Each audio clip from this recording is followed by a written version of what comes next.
Hey everybody, it's Dave, back with another live stream. I'm going to be doing a sketch from scratch today. So I'm just going to give a minute or two for people to pop in the stream.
All right.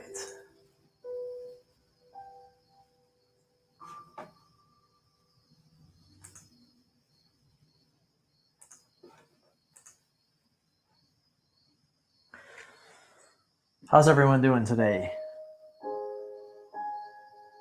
Having a decent Sunday? All right, I'm gonna do something a little bit different today. This is what I have here is a spread from the last version of Dreamside, so I can turn up the opacity on this. This actually isn't really the finished image as it was before because I combined together some layers and stuff to help with the redraw process that I'm using here. And it's basically it's a mostly ready to go image that would be good for print. The problem is that it's not in sync with the current design of Dreamside. So I unfortunately have to go through and do some redraws on it. So what I'm going to do is when I start from scratch with this, which really means that I'm going over a page that just doesn't work, is initially I'll just kind of flatten everything down and then I'll just do a sketch over top where I can start working on the new line art as it needs to be. And that way I can just start rethinking about some of the problems. Now, this one I chose for today actually because for the most part, the posings and everything are kind of where I want them to be. There are just some slight exceptions, but there are a few issues that I'll point out here. So I'm going to focus on, at least for right now, I'm going to work on redrawing Sarah here, and I'm going to get her into the kind of the design I need her to be. And the major problem with Sarah here is that she is like skin and bones. She's way too skinny, and her head is out of proportion for her body. This is actually a problem with the characters as I drew them before in general, but in particular here. And from chapter 4 onward, because around the time that I was working on the revisions, one of the things I tried doing in the last go was basically to create 3D models.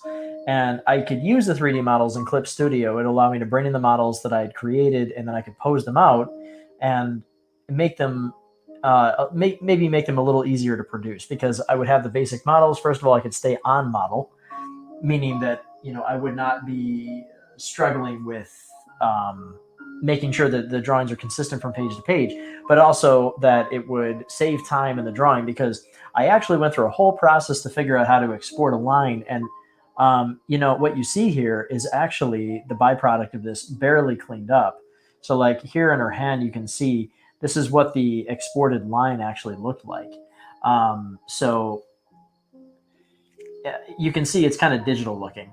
And this is because it was using a process of doing like a find edges basically around the 3D model. You can also see where I drew in as well some of the more kind of sketchy looking pencil stuff here. like there. But for the most part, it still needed some cleanup. And the biggest problem that I have with the 3D models overall is that they were pretty stiff. Even though I could pose them out, they kind of gave me a foundation that was a little bit hard to make feel natural. So what I like to do actually is turn the opacity way down, just so I'm kind of reminded of what's going on in the page. But I really want to kind of rethink this stuff. And a huge part of this is just trying to make the poses a little bit more natural. And what I do like about this, and let me explain a little bit about what you're seeing here. So in chapter 4, so we're kind of jumping ahead here a little bit in the story. In chapter 4, so bear in mind that if you watch these live streams, there are going to be some spoilery elements. So if you don't want spoilers to the for the story, then you probably should not watch the stream. But the all of this chapter 1 through 7 of the first Dreamside book were up on my Dreamside channel, on my YouTube channel rather, as an animated series, so that you could kind of see the whole story. So all of chapter 1 through chapter 7, and including the prologue, has already been exhibited online. So I did actually remove those videos. I think they're probably still on some YouTube duplicate site somewhere. But for the most part, I did take those down. But the very first book is something that, since I want to experiment a little bit more with these live streams, kind of bringing people along for the production, it does require me to kind of give some of the stuff away. So just bear that in mind, that today I'm just going to focus basically how I do normally on a daily production and just show you how it's done. So what's happening within this spread is the dream girl, who is this character with this rainbow hair, has appeared in Sarah's patient room. And the bed, the patient bed, has converted into this plane. And the dream girl is inviting Sarah to join her, for a flight, basically. And then they will end up flying outside of the patient room. So this is one of the kind of the first instance of the real world and Dreamside converging in the first book. So it's a pretty key moment of the story. And then what's happening over here on the right side image is the dream girl is telling Sarah that because she has this magic compass that they call the dream prism, she'll be able to navigate her way around Dreamside. That this will kind of point her in the right direction. So I have the dream prism actually lift up like this, and yes, this is where my company's name comes from. It's the dream prism that Sarah wears. And so there are a few things that are important here. Is Sarah is a little bit caught off guard here. She's a little surprised by what's going on, but she's also amazed in a pleasant way. And so I have to sort of mix that surprise and amazement on her, in her face and in her pose. And then I also have to have a completely different sense that the dream girl has. She's a lot more confident in what's happening here. This is something that she understands. We don't know much about this character. She's kind of mysterious at this point, but what we do know is that she seems to be very confident about what's happening right now. So she's more of kind of like a guide who's encouraging Sarah and instructing her as to what she should do. So because of that, I have her in this slightly more confident position over here, and hopefully that communicates in the expression of the character. But anyway, there's a lot of stuff that I have to redo about this, and so what I'm going to do is just get started with Sarah here and just start doing some sketching. So how's everyone doing? Mary, the time here is 5:10 p.m.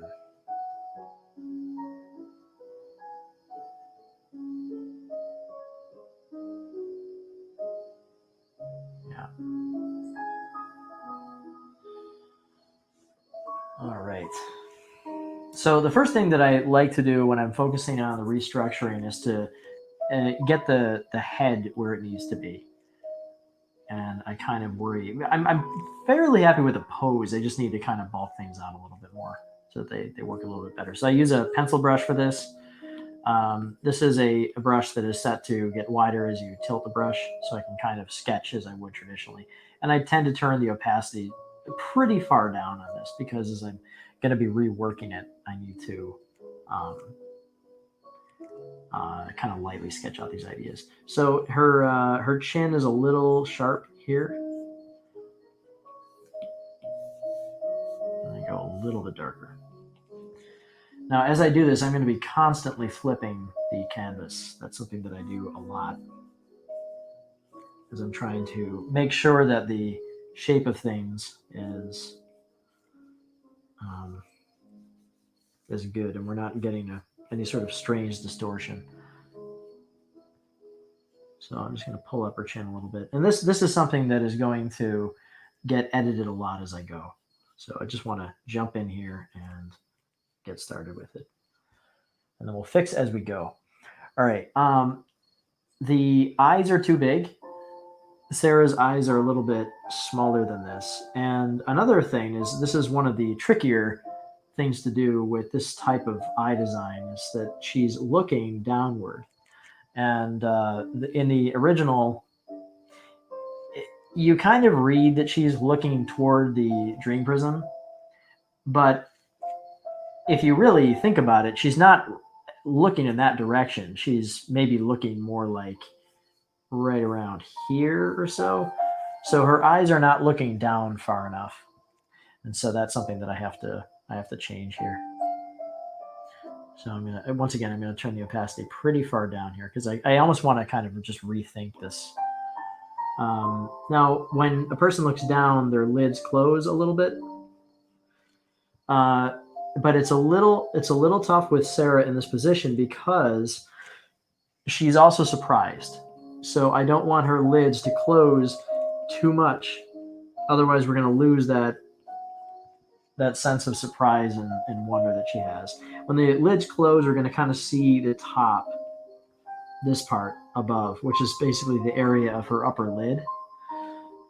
So we want to make sure to show that, even if we don't draw it. I'll draw it here just so you can see what that might look like.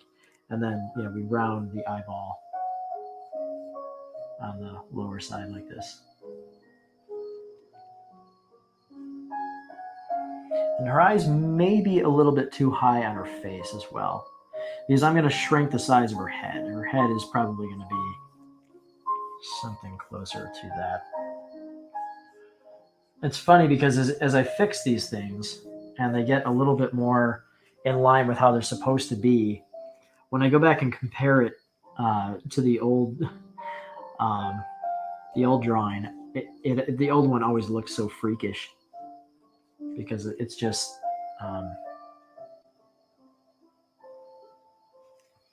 it becomes such an obvious contrast.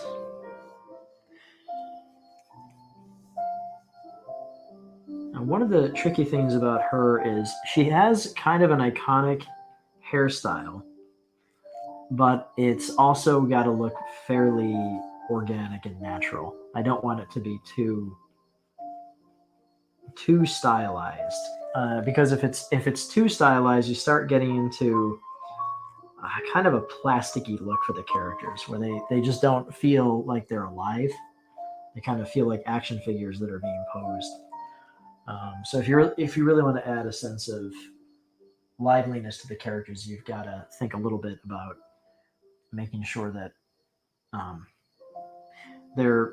this sounds kind of strange, but that their bodies and expressions seem lived in the sense that they're actually alive. And things change, in people's faces. Their hair positioning changes, if they're sitting the wrong way or whatever, and they put their head on something, that'll kind of deform their hair a little bit. And it's good to think about this kind of thing, but also maintain the design of the character. That can be kind of difficult. So her lips here are way too low on her face. Generally, I put, for the mouth, she's going to be kind of like she's in a state of wonder right now. So there's going to be a little bit of an open mouth expression. She's not. I don't like doing that, like this crazy thing, because I'm going for a slightly more realistic look for the characters. There's going to be a little bit of an open mouth, kind of a little bit of a gasp. And she's also smiling. Just a little bit.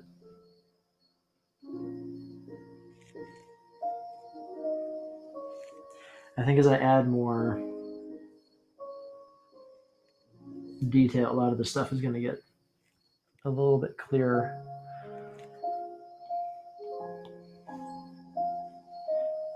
See how I flip the canvas there? Got to make sure that everything's in the right position. And flipping the canvas, as I've said in the past, always points out issues that I have with positioning immediately.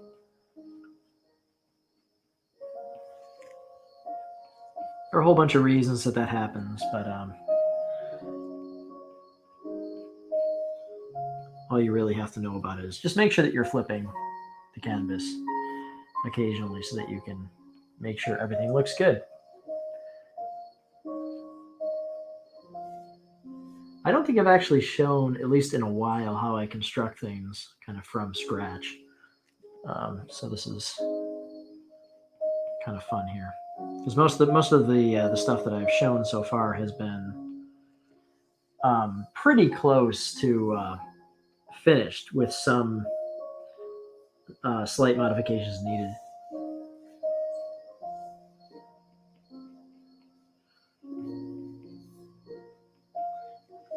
So now we can see how it works from scratch and see how stuff gets figured out. As I begin to draw more of the face like this, it starts to take form. I can start to see where I need to fix a few things expression-wise. So as I'm going, as the face reveals itself. So like, for example, her jawline goes too far over here.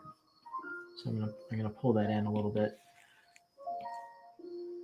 And I use the same pencil brush with the eraser tool. That way, when it erases, it's erasing with the texture of the pencil. That may not seem like a very important thing, but it kind of is.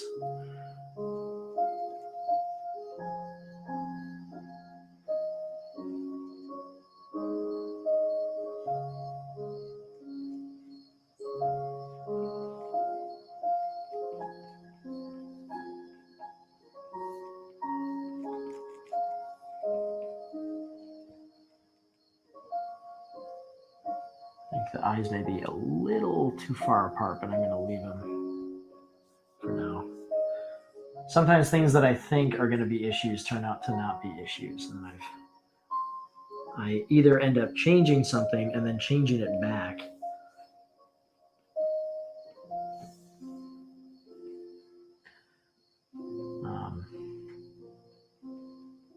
Or I just end up not as happy with the finished thing as I could have been, because I kind of overchanged. Eyebrows are really, really tricky, and depending on the style that you're choosing for the style that you've chosen for your project, there are a lot of different approaches for how to do things like eyelashes. If it's more of a cartoony style, you don't really want to show too many individual little lines, because before you know it, it kind of stops looking like a cartoon.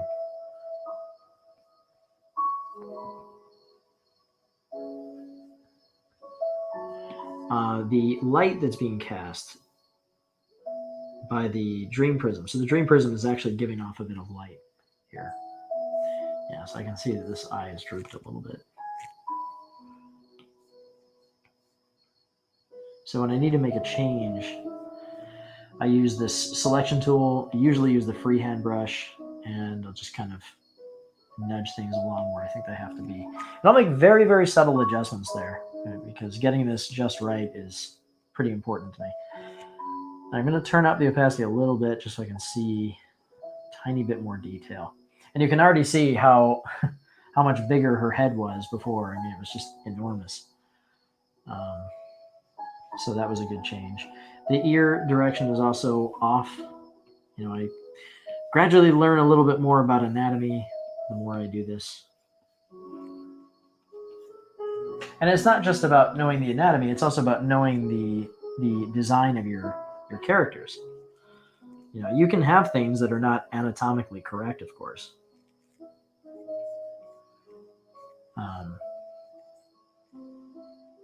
But generally, if you make a rule, you should stick by it.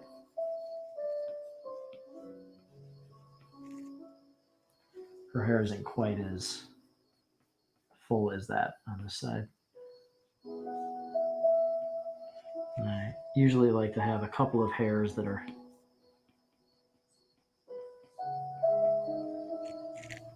not in perfect formation. So it makes it look a bit more natural. Or as I said before, lived in. You know, you want expressions that seem posings and the way that you're structuring hair and facial expressions and all that stuff that you really want to think about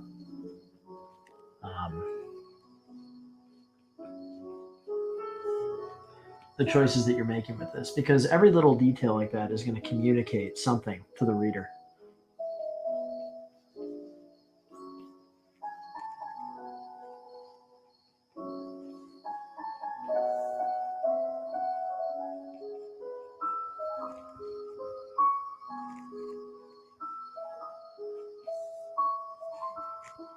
So she's kind of putting her head back a little bit, and the raised shoulders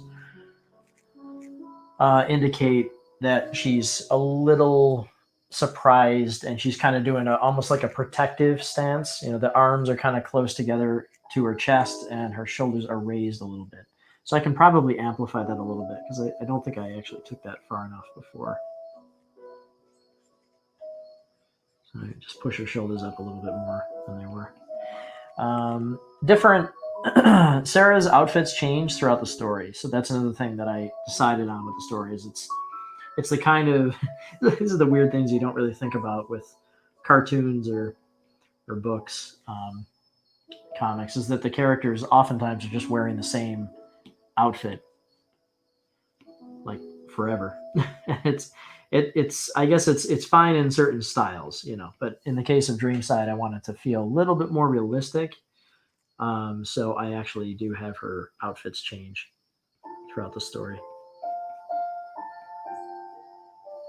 which is risky because it can make the character a little bit less identifiable. It's like if the character uses the same outfit all the time, like say a Simpsons character, you know, forever they're always wearing the same thing.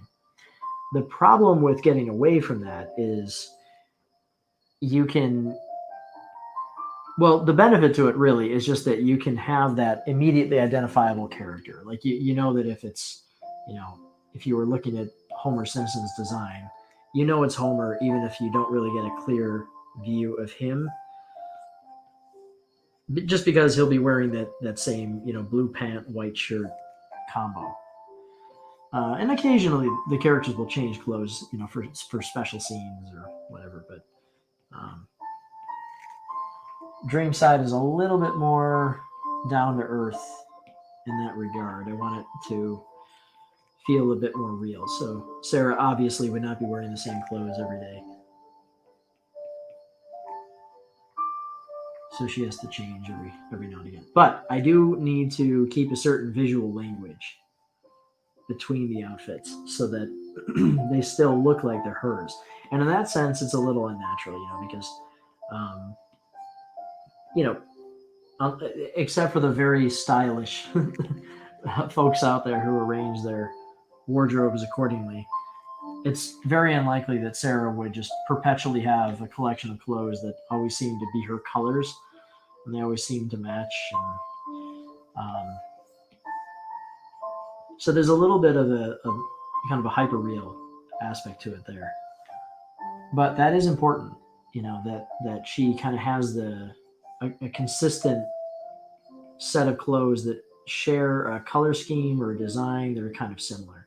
So they're not terribly exciting. They're kind of plain, which is important.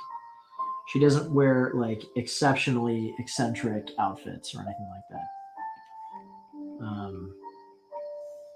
And most of them tend to tint toward blue. So they'd be blue or a purple or maybe a green or something like that.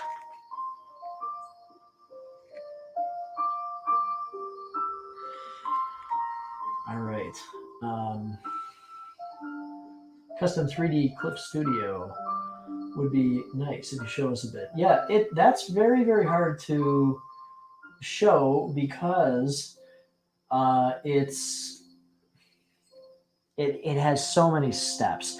Clip Studio does have 3D models already integrated into it. But what you're really talking about then is actually learning how to model and texture in 3D, as well as go through all the steps to get things um, ported over to Clip Studio, which is really a challenge. And it's time consuming. So that might be something that I can cover a little bit, but it's first of all, it's not really something that I'm doing much of anymore. So while I can kind of give a general idea, I can talk a little bit about what you would do. I think if you're at all familiar with modeling already, it's not a terribly different process. That you basically are working your models.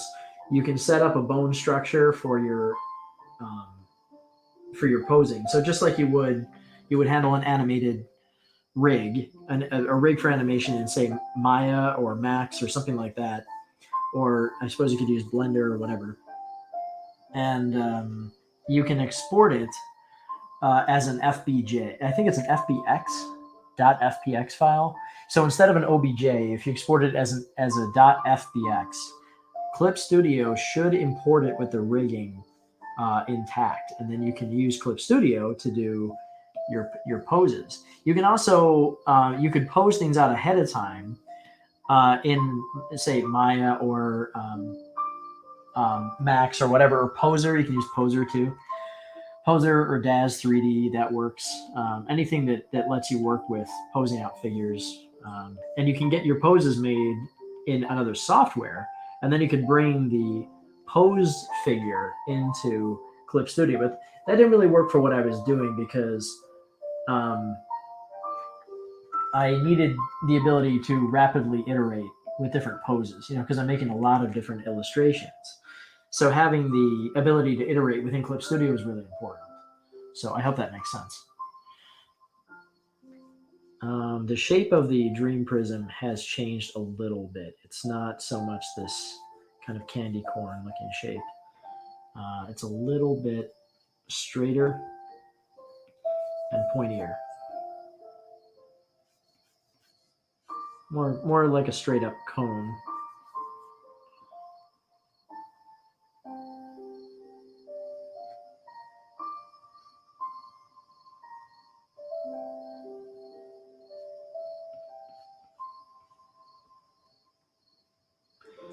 All right. So this is the easy part.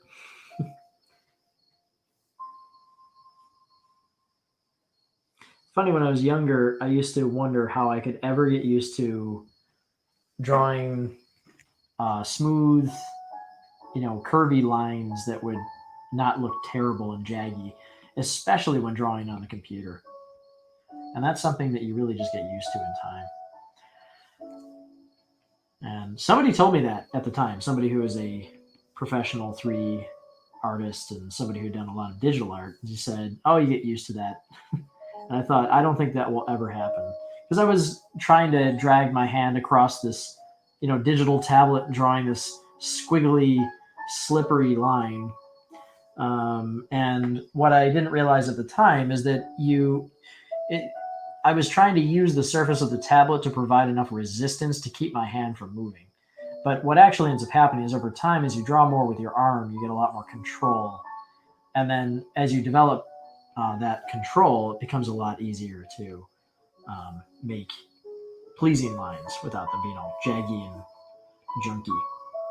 All right, so I'm going to bulk out her figure a little bit here so that she's not quite so skinny.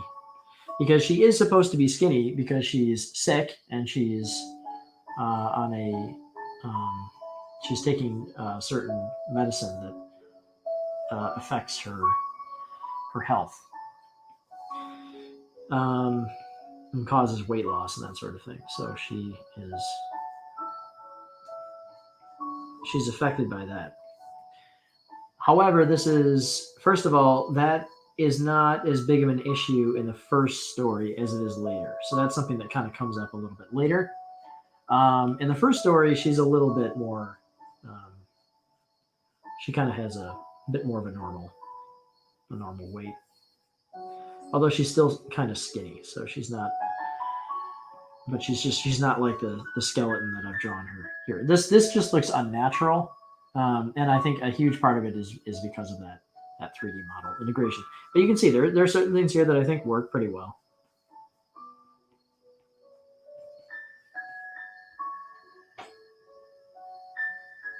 Because even little subtle details like the position of fingers is something that I'll often work and rework because hands are really important. They're kind of second to the face in terms of getting a character's emotional state conveyed. Because what people do with their hands kind of hides, they sort of hide a lot of their emotion in their hand posings. Because hands we can hide. If we're really upset or really angry, clench our hands together. And sometimes if we wear kind of a poker face for things, our hands will betray what we're actually thinking. And they're great tools to use for expression. So I think initially when I was drawing this out, I actually had this hand. I had her like it was a bit more of a surprised expression, where it's like I had the fingers, separated like that. Um, but I actually think that because she's also a little bit nervous about what's going on here, because she doesn't really know what to expect, I think it's best if she keeps her hand in a bit of a tighter grip like this, because that is something that you would do if you're a bit more on edge. Because the reader doesn't really know at this point just what's happening, because this all happens very quickly, and we've seen this character only in dreams, so here she is in the real world, and we don't really know what to think about that. So these fantastic elements like that are, if you're trying to create a sort of a believable, down to earth setting for your story, then you got to realize that things like that, would cause quite a bit of surprise in the character. The number of vertices can be imported. So yeah, I mean, it imports the models as is, and it can also import textures, which is really helpful. And you tried Clip Studio Modeler for rigging. Yeah, I did look into Clip Studio Modeler, which was a really exciting idea. But I just, it was a combination of the fact that I didn't need anything at that point, as well as that it just was, I just didn't need to learn anything with that at that point. So I didn't really dig into it too much. But as I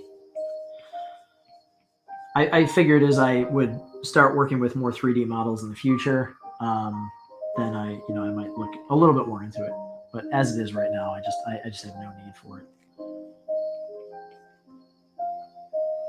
Sarah is almost perpetually within the story. She's almost perpetually wearing pajamas because either pajamas or some sort of a gown or something.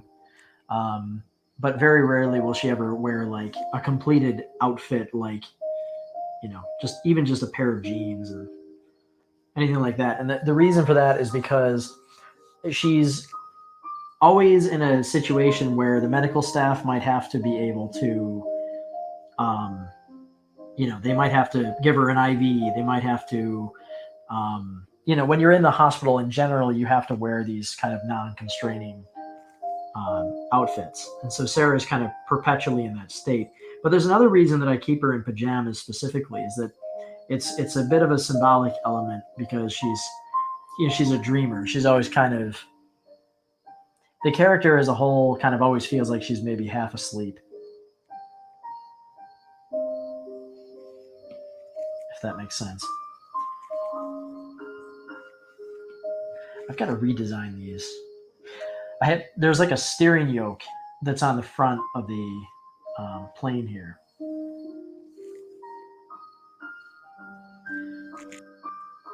But I really don't like the design.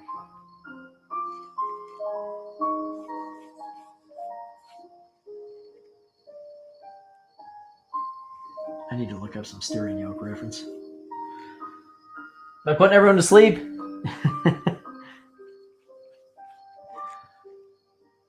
This is a slow process.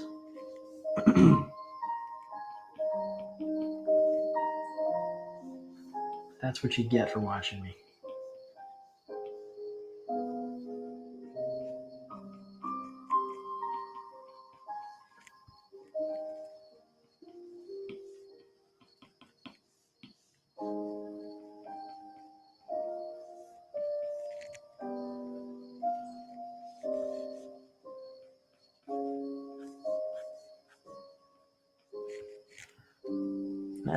As I define a little bit more of the character, I'll start to eliminate the background reference. And I'll just kind of think about things as if they're brand new based on what I've just drawn.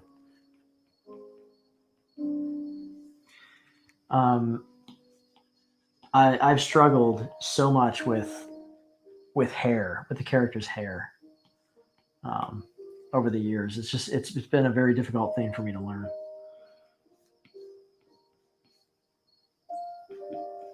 Because hair is really challenging for me because it's one of those things that I think, as I referenced earlier, you can make hair that is very stylish, but it doesn't look terribly natural.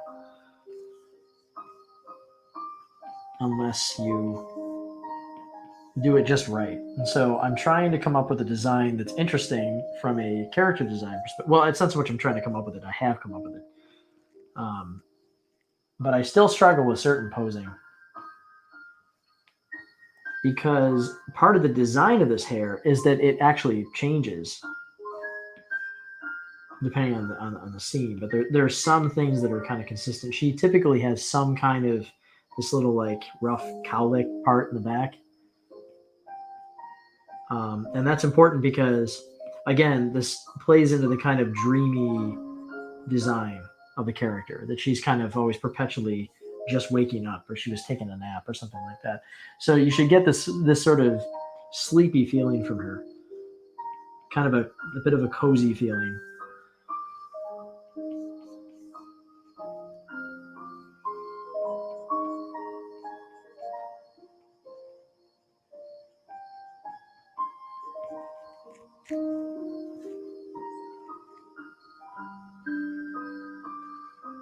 Hey, Dragmundus. Yeah, it's good stuff. I don't know if I'm going to get yelled at for using this. I'm still learning about learning about YouTube and copyright. So we'll see. But none of the stuff is monetized, as they say it right now.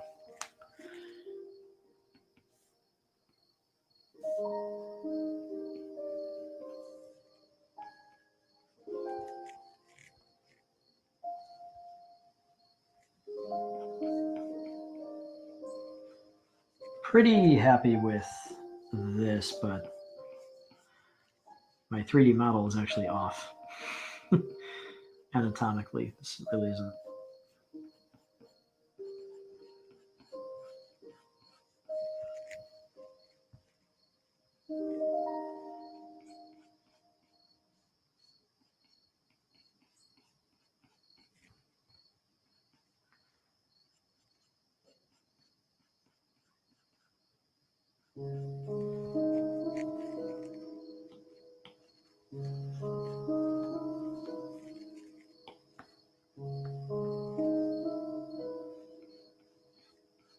I will work and rework hand positions.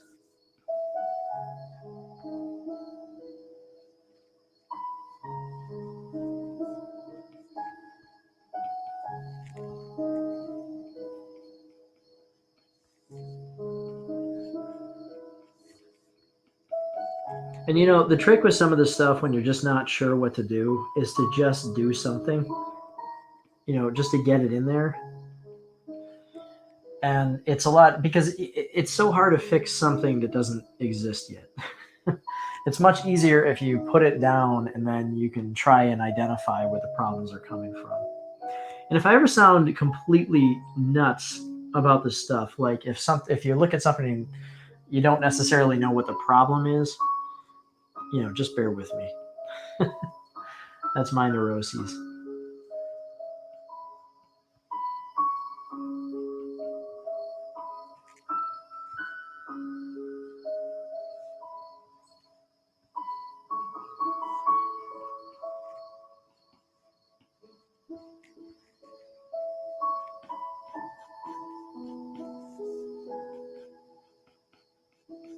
A lot of times the hairs that I draw in the middle of the head will end up getting eliminated from the line as I do the color, but the line helps me figure out where they should be. All right, so I'm just gonna show you here because I'm happy with where this is going, and I'm gonna show you now what this looks like in comparison to the old one. Now, of course, the old one being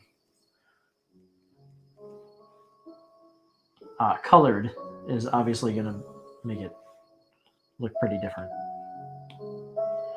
But you can see kind of how much more realistic and down to earth the new direction is.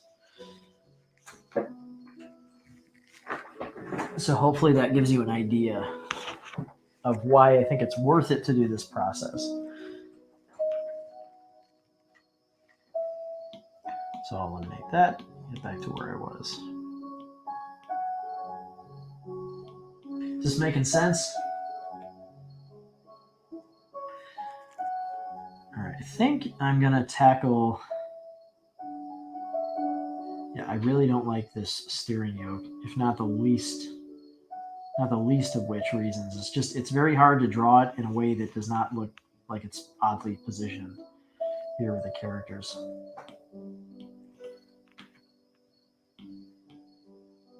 All right. So what I like about the Dream Girl here is that you can see she's kind of literally gesturing Sarah, like she's kind of pushing her arm as though she wants Sarah to take control of the plane.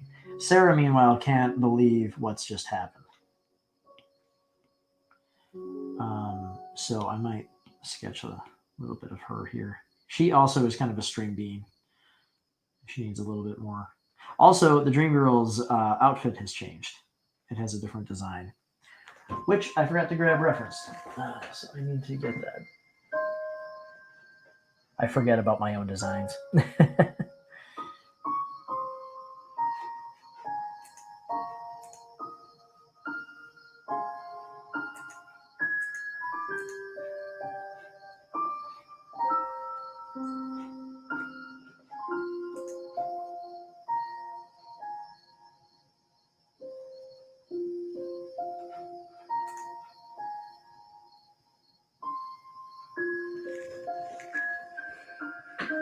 Yeah, I'm going to worry about that in a bit.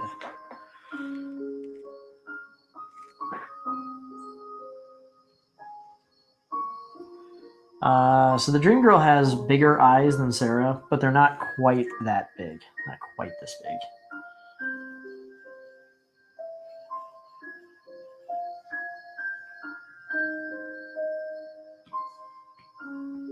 Same issue that I had with Sarah before. The eyes aren't really looking down in the old drawing, so I need to fix that.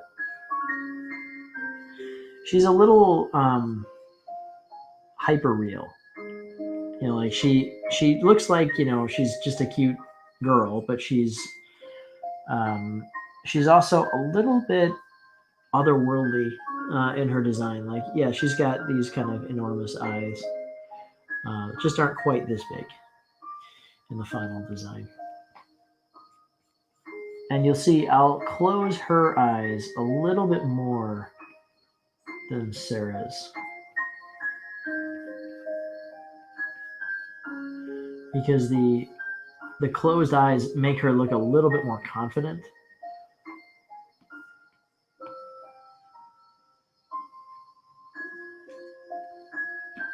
And Sarah's going to have a bit more space up here. Basically, the space between the top of the iris and the top of the lid, at the bottom of the upper lid, that is what's going to communicate kind of how how calm the character is. A very, uncomfortable character is going to probably have wider eyes, wider open eyes.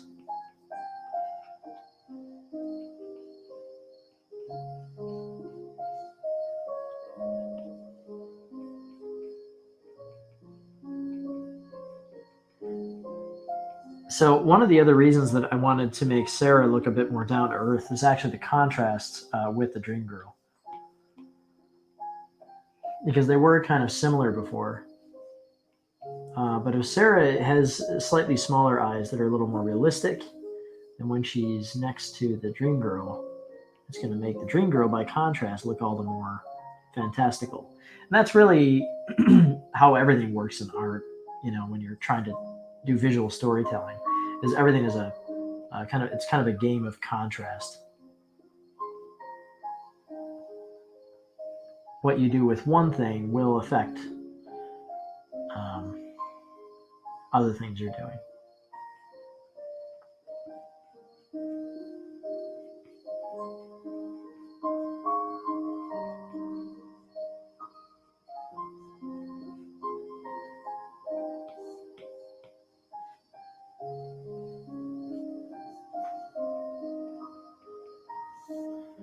A little bit of a smirk. Dragmundus, does the Dream Girl's outfit change? That is getting into a weird kind of spoiler territory that I don't want to talk about just yet. But let's just say, I mean, I guess from that reference, obviously, yes, it does change, but it changes in ways that you just have to wait and see.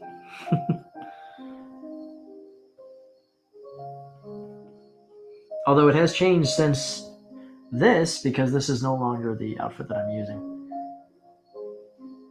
The Dream Girl, I kind of yo-yoed around in terms of her outfit, because although the story has not really changed in terms of what she represents, and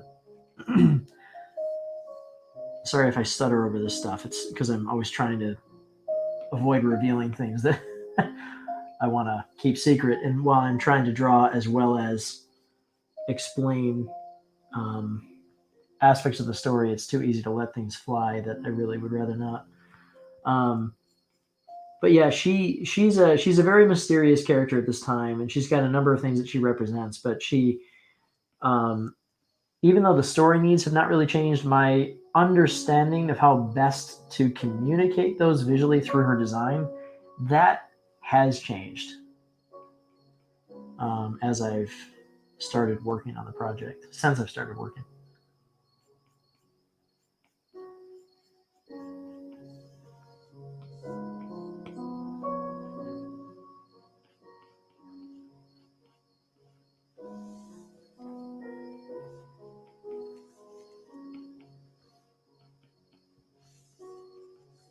She's a bit more commanding looking, and her her eyebrows, for example, are a little denser, and they also contrast quite a bit. She has a darker skin tone, and her eyes are kind of this really bright red.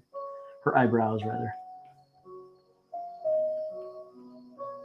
But she never really, at least in the first book, her expressions really never go from being very comforting and welcoming and kind. She can't really have a. She's tough. She's tough because there's always kind of a weird creep factor to a fantasy character that is almost kind of clownish in a way. But I'm trying to make sure that she's almost an embodiment of comfort for Sarah. So she kind of represents a lot of what would make Sarah feel at ease.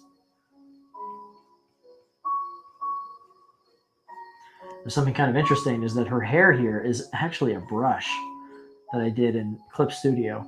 So it's a series of brushes, but you can actually save color information in Clip Studio. I think I have a YouTube video where I talk about how that's done, if you ever want to see it. But the thing is, I'm not using the brush, even though I spent all that time making it, because I do need a little bit more control over the position of her hair.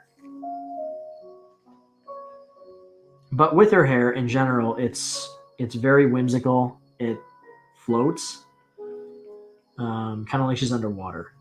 So that's the rule that I tell myself, is that her hair should kind of look like she's either blasting through the air, even though she's sitting still, or she should look like she's underwater and it's kind of floating around. But the hair, I generally will do a kind of just big clumpy shapes first, and then I'll think about how to do more detail on them later. So I just want to get the gesture of the flow of the hair first. And yes, I did do a drawing of her just the other day, so now you can see her in an illustration.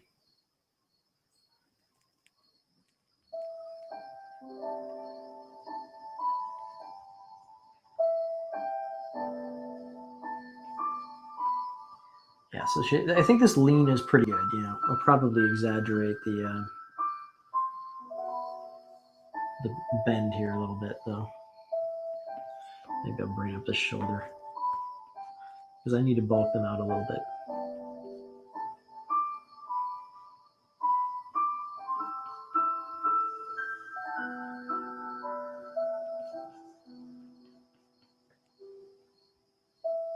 Also, they're a little too long. Her limbs are too long.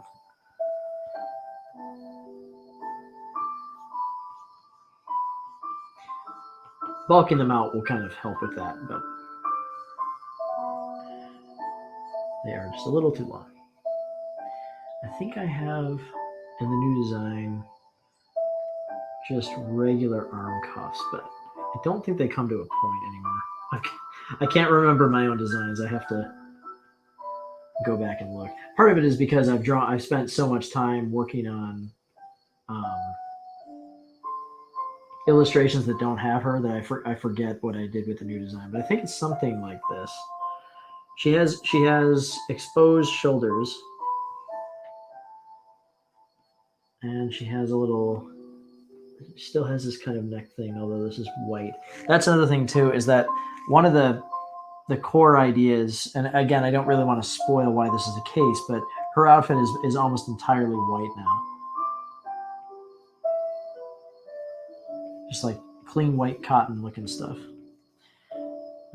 She does have an armband still.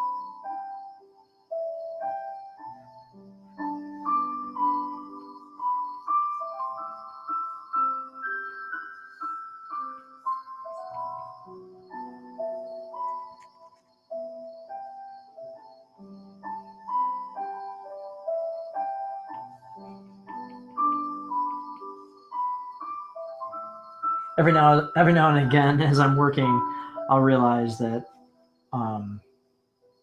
the changes that I made to one part are kind of affecting the design of another part here. And so you can see her head is a little bit too big relative to Sarah's, because she's not really much bigger than Sarah, So I think in this case, I'm gonna make Sarah a little bit bigger rather than making her smaller. So I'll select using the freehand tool. This is really helpful stuff here. And just kind of go around and carefully select the area that Sarah is.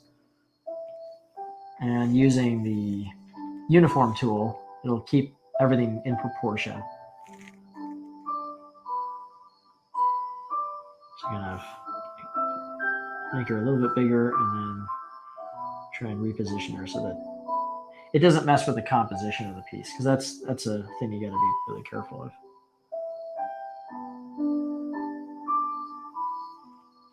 I had originally thought to have Sarah looking kind of back toward the dream girl as she's talking to her, but it made more sense to me that she is looking down at the dream prism. And actually, I think I'm going to take the dream prism out maybe a little bit. so that there's an overlap here. Because this way the dream prism will stand out from her pose, and it won't be kind of in the middle of her chest like this.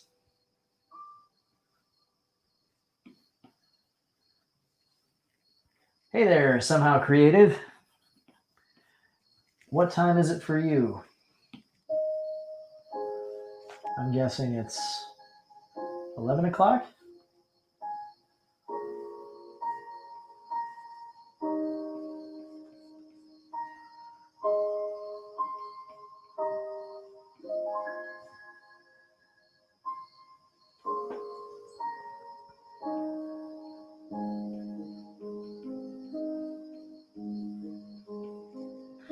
All right. That's pretty good.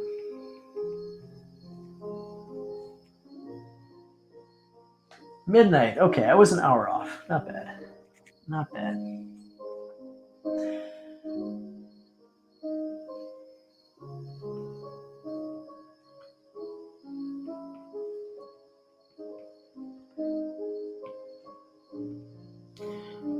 I don't use strict outlines around the reflections that I have in their eyes. I basically just show enough of it. Now, in this case, you'll see the whole thing because it's connected to the bottom of her eyelid here. But that will look less strange as I color it, I think.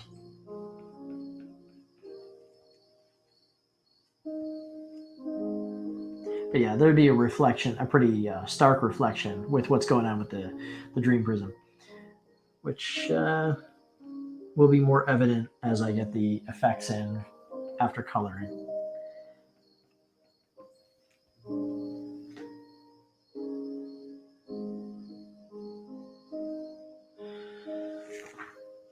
Yes, Procreate. Yeah, it's fantastic because it takes away a lot of the kind of weightiness that came with using more complicated setups with drawing tablets and software on on my main computer. Procreate just lets me jump in, and I don't really have to worry so much about the all those extra features that I don't need that are taking up a lot of memory and computer processing power. So Procreate has been great. In fact, I used it for the majority of the art on Yuka.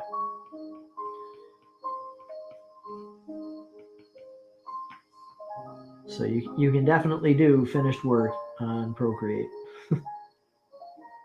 and on the iPad.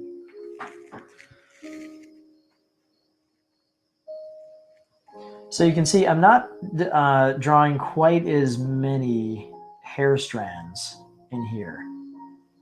I'm kind of getting the general flow. And I'm sort of leaving it at that because when I get the color in, that's going to take over. The color and the shadow is going to handle most of that.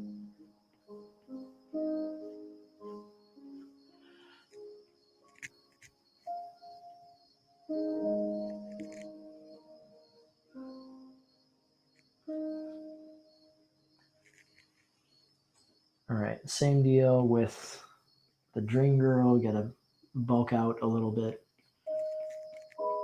her leg, and I want to do this such that it kind of matches Sarah's. But I've got to be careful not to twin the exact pose of the leg, which I'm kind of doing in the old one. So I might move it down here at a slightly different angle. This is really tricky because you want the pose to look natural, but you also have to make sure that it works design-wise with what you already have.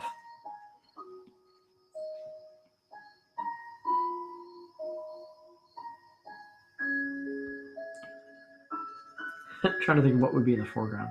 I guess her leg would be in the foreground because we're looking at the lower leg here. She has these kind of leg warmer looking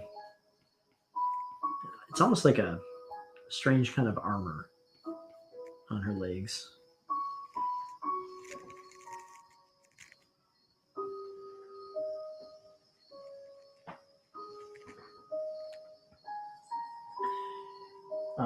You did a whole book cover with it.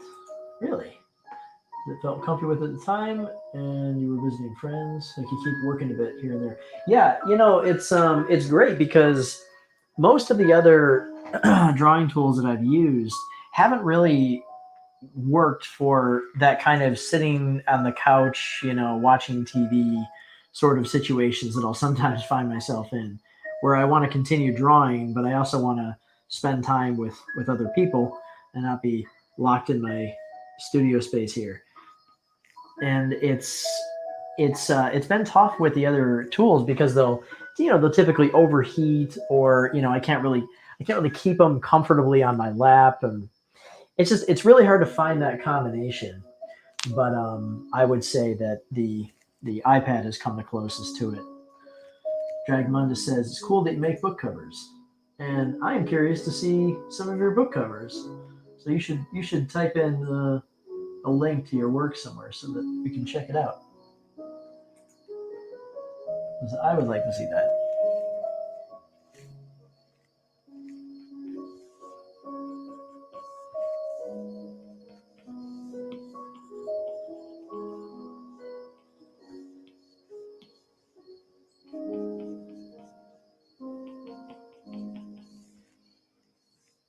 You'll see me endlessly rework this hairstyle. Sarah's hair is a nightmare for me.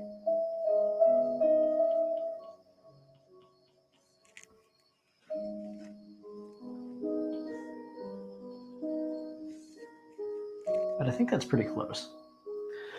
And their size is a lot better here now.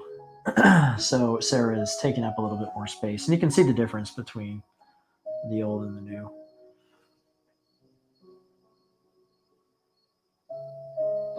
Sarah looks a little bit more in the foreground, which I think is important. And moving the dream prism is going to let that pop out a bit more. Plus, her eyes really clearly are looking at the dream prism here. Whereas before, they were kind of just looking off in the middle distance somewhere here.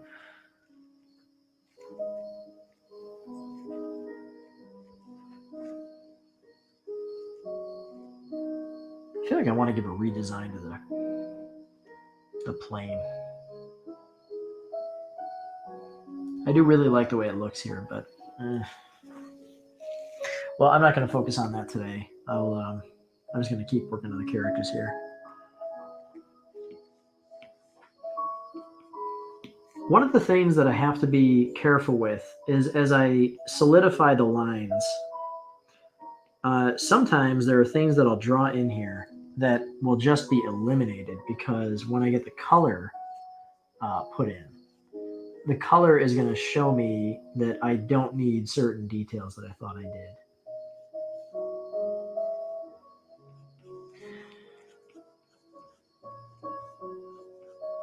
One issue with the Dream Girl's hair that I had before that I'm kind of trying to get past, it's not really a huge problem, but the hair could sometimes kind of look like it was almost like it was made of taffy. It was like this very, very like the strands of hair were not all that well indicated.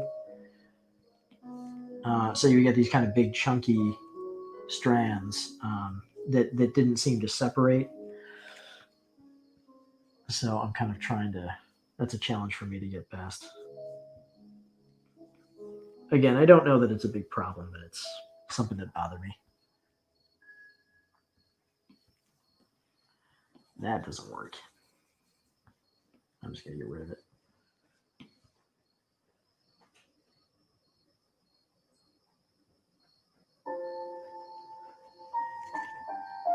The links you have are to a shop you send on Twitter. Not sure if YouTube allows it. I'm not sure. You could always try it. I'll leave that up to you.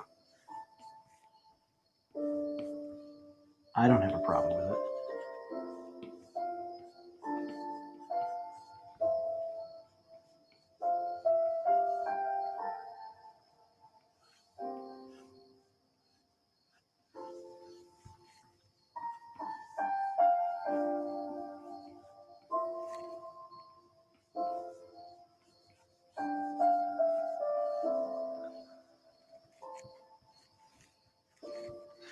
So you may be wondering why it's worth it to go through and do these revisions. When the work is kind of far enough along, instead of just moving on. There are a lot of people who will kind of argue with me about this. There's certainly a lot of perspectives that you'll hear things like better finished than perfect, that sort of thing. And I always kind of find that to be a bit of a straw man argument because no one's saying that it has to be perfect. Perfect is not really a word that I use, but there is value in trying to get something where it's supposed to be, where you feel it's supposed to be before you put it out, because where it's supposed to be might just be what it just needs to be. And sometimes people will rush things out because they feel like, well, I just want to get this out there. And there are various reasons for that, not the least of which is wanting to make sure that you have something in the available for people to buy, and then they can support you as an artist. But I've just always been of the mind that, at least with projects like Dreamside, and I see no indication that I'm going to feel any differently with anything else, there's just kind of a point at which it's worth putting out. And that's when I think it hits that goal of being what it's supposed to be. Being that I am one of those artists who kind of lack the ability to visualize too strongly the end product of what I'm trying to make, other than just knowing that it's a book that you hold in your hand. It's kind of hard for me to see where to work in a way that is like, I'm very confident that the steps that I'm taking right now will get it where it needs to be. But I know when it's not there. And because of that, I just sort of feel like even if it just never gets there, then I don't know that it's really worth releasing something that's just not what it's supposed to be. But I'm not the type to give up, so I figured with Dreamside it would be something that would benefit from a little more, just kind of being shelved for a little bit while I work on other things.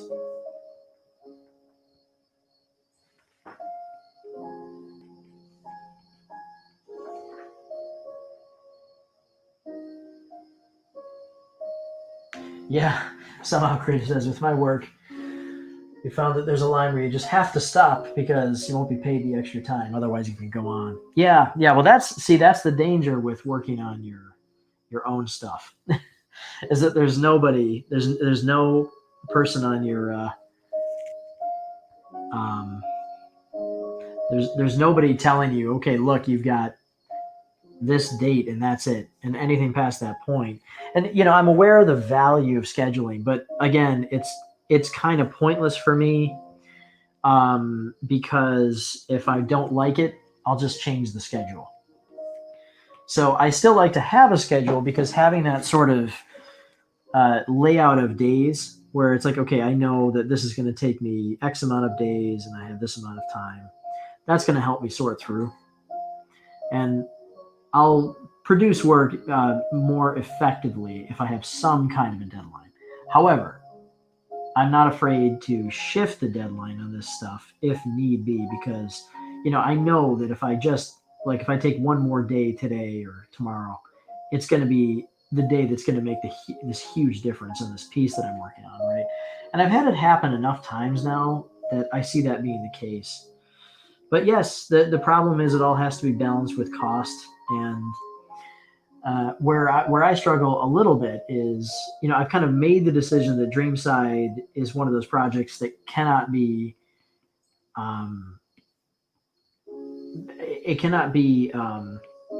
subject to too strict of a schedule. So I have to have other projects that are. And I've just kind of let Dreamside be something that is just going to be what it's going to be.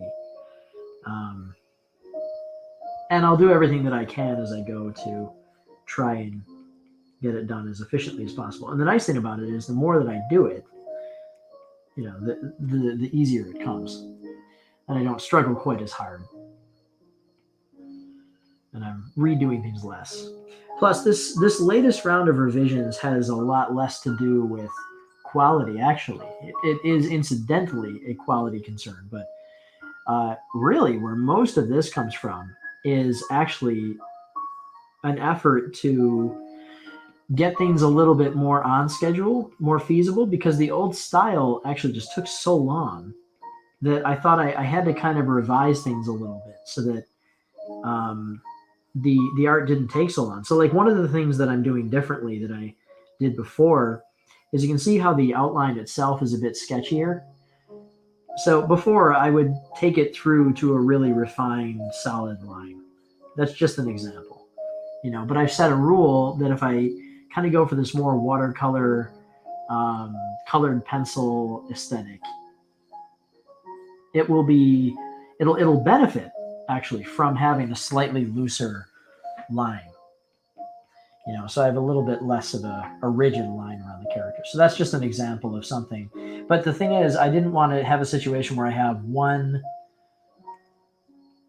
book that's just looks completely different from the others, because now Dreamside is 6 books. So I need to make sure that it's, I didn't want to have the one that was standing out badly. Okay.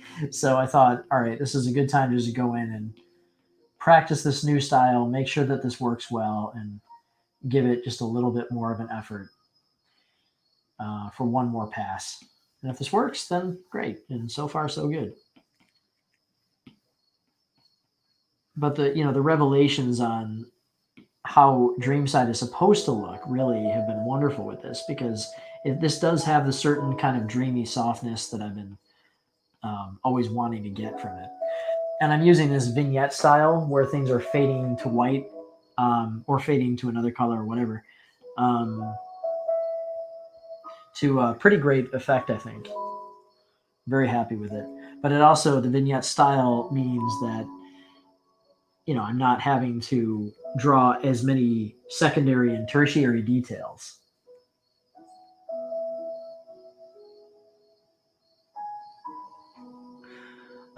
Yeah, well, so you ask, Dreamside definitely is your heart project, but you have your main job aside from it, right? Well, kind of, because my main job, other than the occasional contract thing here and there, is anything that I'm doing with these books.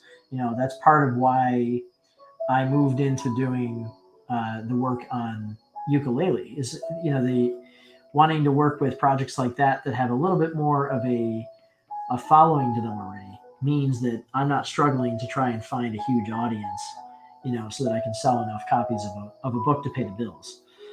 Um, and I've also worked in kind of this direct sale method, which is why I like Kickstarter so much, because it lets me kind of control things from top to bottom, and it lets me do a little bit of everything. I mean, I really kind of have to do everything with it. But the nice thing about that is that I'm not losing a ton of money on sales to, for example, for wholesale for retail, right? So if I were to make a deal with, say, Barnes and Noble booksellers here in the States, then there would be, like right off the bat, your list price takes half the you take half the cost off of it and you sell it wholesale to a store like that. And it's like, if that was somebody who was going to buy the book anyway, whether or not it was available on Amazon or Barnes and Noble, or if you sold it on your site privately, they were going to buy it anyway. Well, why would I go through a store in that case? So these are just the little tips and tricks that I've learned over the years to keep the bills paid here and there. And it's just a struggle. You just keep going with it and hope that you can stay on top of things. And then where possible, I will take on the occasional contract job. But no, I'm not working a full-time job, if that's what you're asking. I used to, but I don't anymore.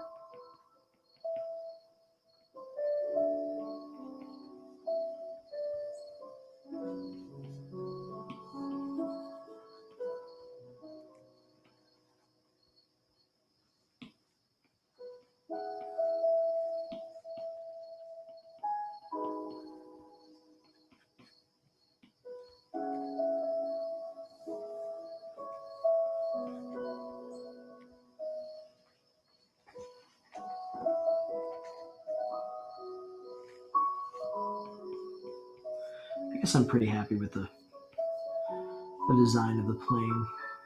Because the thing is, it's not just about making a cool plane design. It has to look like the bed itself has transformed into a plane, which means it still has bed-like elements to it.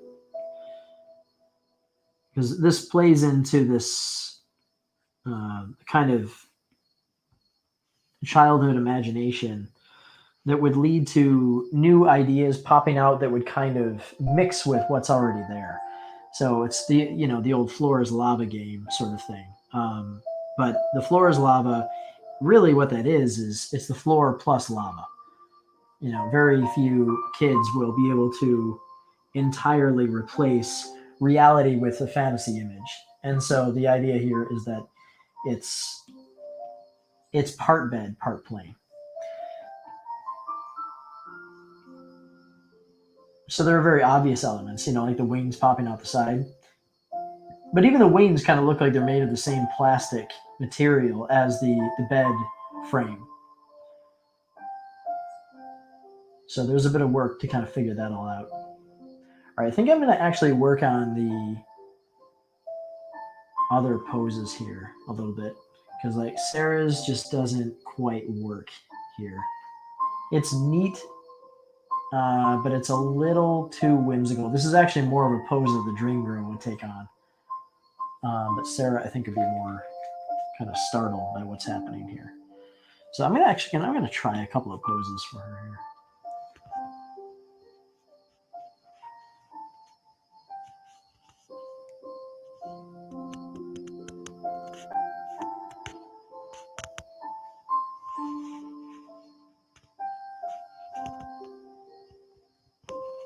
Yeah, we'll see about commissions. That is something that I've looked into, and I've had some people ask about it, but it's definitely something I'm looking into. Just been trying to balance it with getting things ready for like the next Kickstarter campaign, and yeah, it's a balancing act, as you know. I'm gonna try putting both legs on the ground.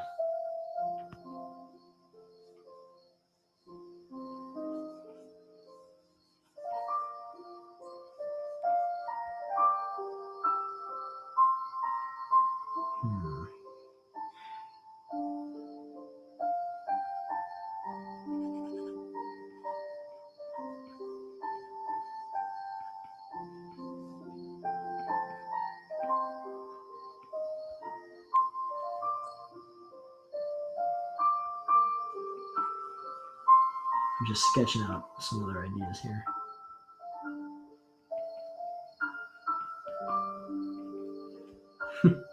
That's the pose I use all the time in Yucca.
Don't mind me if I go a bit silent while I'm doing this.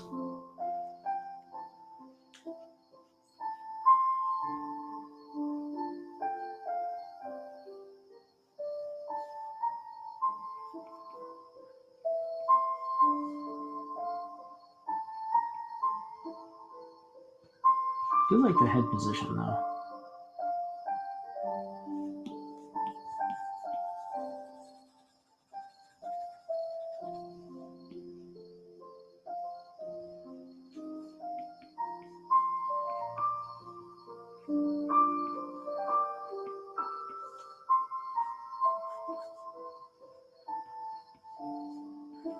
Yeah, she's just really just needed to be bulked out here a little bit.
I kind of like that her foot kicks back a little bit, but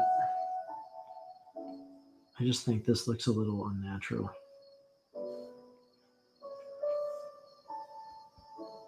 But I don't really think I want her to do this. It doesn't feel natural either.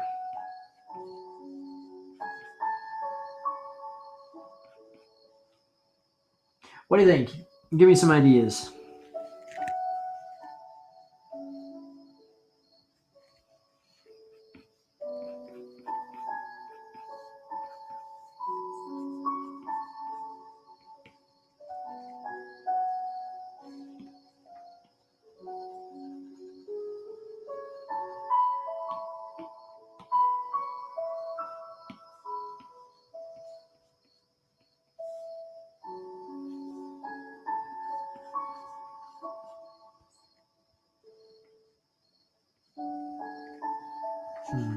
That's not bad.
I really like drawing clothing wrinkles.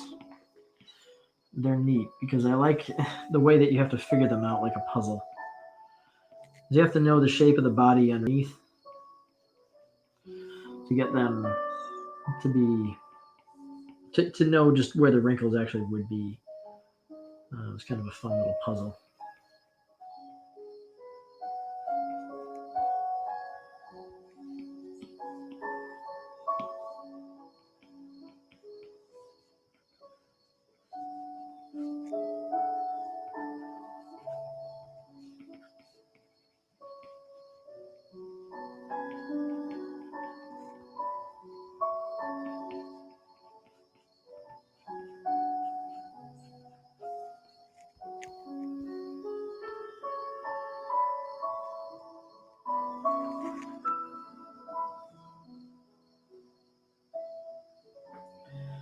Is that a dog in the background? I don't think so. Not over here. Although there are three blue jays out my window. Neat. Hey, there's Jackie's gaming art. What's up, Jackie? What is going on?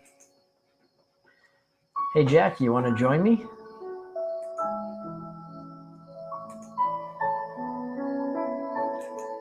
Sure you do.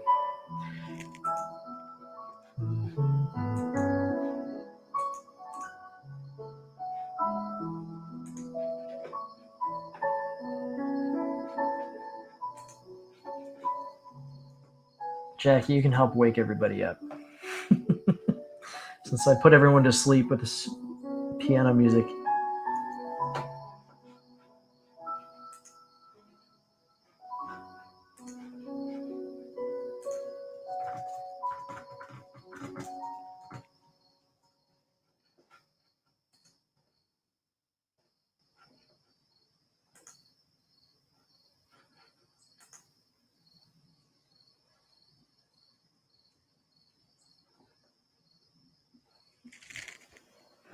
Still in the process of getting your stream-related stuff set up properly. All right, next time. Next time, Jackie. The world wants to hear from you. And so do I. Hope you're doing well.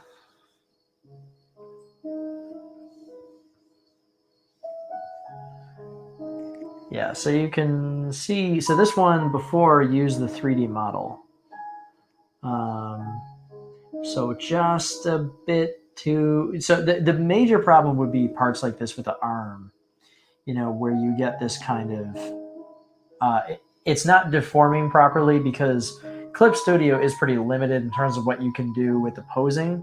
If it was in Maya, you can do all kinds of deformation techniques so that when the arm bends, the muscles will bulk out a little bit, which is something that would normally happen.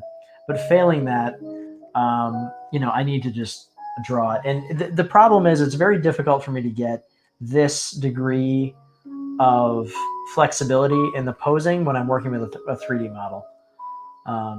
Because a 3D model can help you in a lot of ways, but it can't really help you. It can't help you act through your posing, which is really something that has to happen. I want to get a sense of what the character is feeling throughout every single part of the body. And if I do that properly and it communicates well, then you will feel her feelings through her posing. Everything. Like, just is she nervous? Is she happy? Is she excited? Is she sad? All of that stuff needs to communicate through these poses in a way that can be interpreted and read subconsciously by the reader, without it being telegraphed.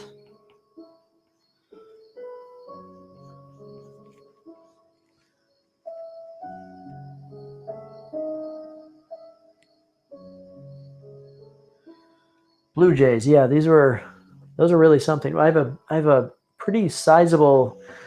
What is this tree? I don't even know what kind of tree it is, but there's a pretty big tree outside that they like to gather in. It's right outside my window, which is pretty cool.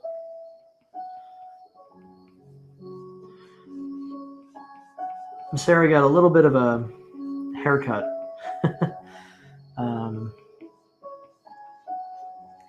Since this version.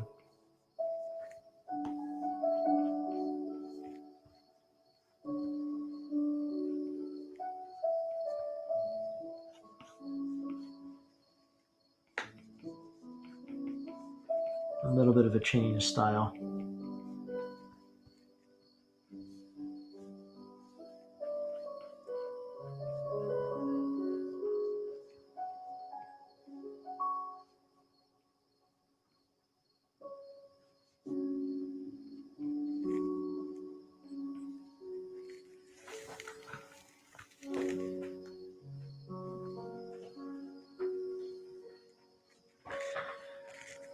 Jackie, our pose looks a lot more organic and fluid the way you're drawing over it now. Thank you. Yeah, that's the objective. So hopefully we're getting close.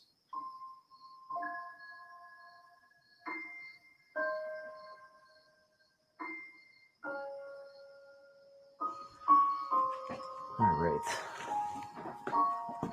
So let's keep going. One of the things that I changed, really struggled with her hair, is, I mean, it's her hair is such a nightmare.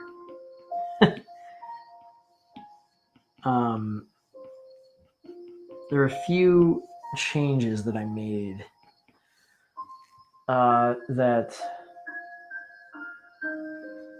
affect the way it's viewed from certain angles. So again, before I was very concerned with the keeping sort of a consistent iconic look from different angles. But since doing that, or since trying to kind of naturalize her look a little bit, I've had to rethink a lot of that.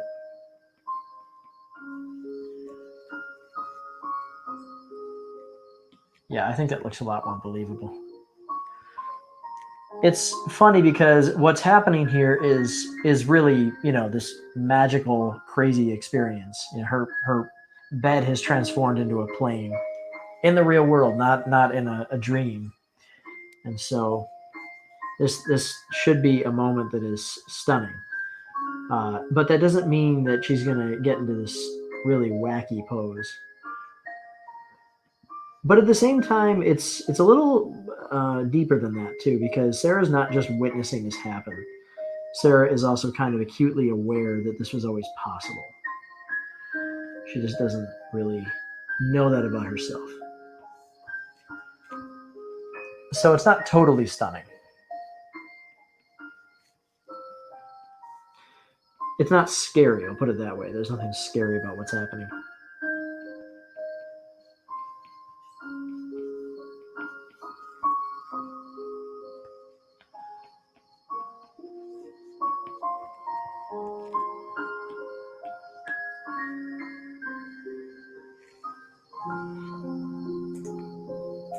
You're so excited for that new Procreate update. Yes. Yeah, there's always amazing things. It's, what blows me away about Procreate. Um, as I age, I continually am amazed with the sort of things that they seem so impossible in the past, that are now just kind of commonplace, and more to the point are almost expected. uh, but Procreate, for its insanely low cost, I'm somebody who had to spend quite a bit of money, to get, um, the best available drawing tablet and, um, art software and everything. But now, on the iPad, which it's funny because it's all about perspective, right? I'll hear people complain about the cost of the iPad and the iPad Pro, but I'm sitting here thinking, this setup used to cost me $3,000 or $4,000, which is now, you can.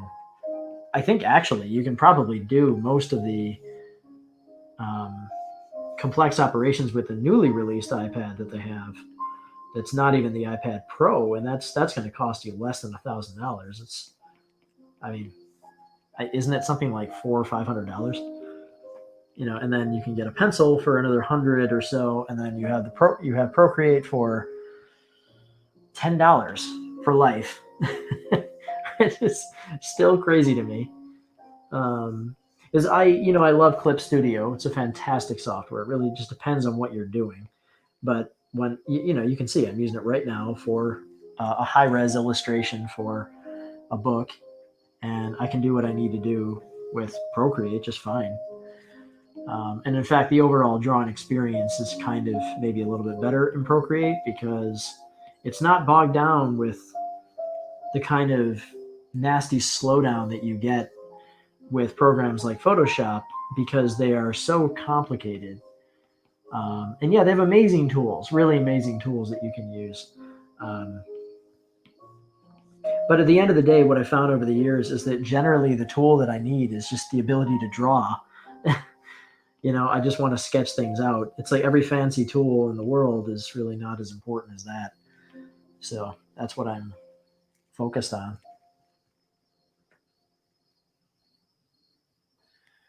Yeah. It's so cheap for what it is. It's unbelievable. That's right. Yeah. Yeah, that's the thing is I don't want to tell them, but I keep thinking if I, can we pay a little bit more and get even more features? Because, like one feature that I would love to see them add, I love it the way it is, and I'm working around this limitation. But one thing that would be extremely useful for people who do what I do is a non-contiguous color selection. Um, so essentially, what I could do, for example, is if I was going to paint shadows on an illustration like this, it would be very nice to be able to select all the areas that have the same color. For example, let's say this green that's on the plane here. I might use the same green and then create a flats layer, and then I could quickly select based on the color without having to go, dot dot dot dot dot dot dot and pick all the different colors, which also requires different degrees of um, selection strength because sometimes my outlines are not as closed as they are in other places. So it'd be very nice to just spend the time to make one flats layer that I can use as a sort of a selection picker layer. And that way, no matter what operation I want to do, I can very easily limit its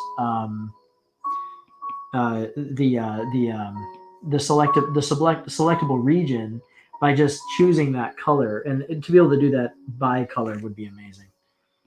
Now I do know that Procreate has one way around this, which is actually really cool, is that in the selection sets here, when you make a selection, you can choose this save and load, which is in the bottom middle here, and you can actually save your selection. So for example, what you could do is you can make your selections for different regions, like for example, the green on the plane or the skin color on the character or whatever. And then you could save that as a separate selection, and then you can just pick it there. So that's really useful. And that works independently from the layers. So it's not subject to the same layer limitations that you have with the normal layers. Because Procreate is designed to limit your layers instead of slowing down. So like instead of the program kind of slipping and not working smoothly, they just force you to not make enough layers that it will cause that to happen. That's just how the software deals with memory hogging and RAM hogging operations.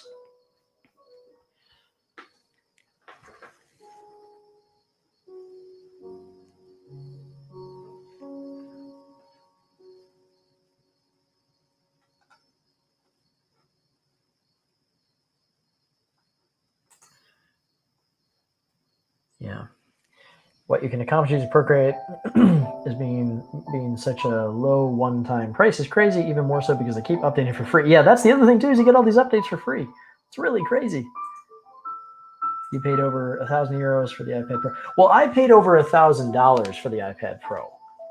I think the total cost of my setup is, including the pencil, including the iPad, is probably around $1,400 or so, because I have the 256 gig model and the pencil, and that collectively for the 2018 model that I have, I think it was around $1,400. But it's just that they just announced a refresh of the standard iPad lineup, and it seems as though they're going to be pretty powerful. I mean, it might have just been how it seemed in their marketing videos, but it does seem like their standard models are probably going to be able to handle much of what you needed the Pro model for before. So we'll see. And 2018 a refresh, actually, the one that I have here, which I love using because of its form factor. And I love the lighter pencil. Everything about it's just great. But it's, I think Procreate still has the same limitations.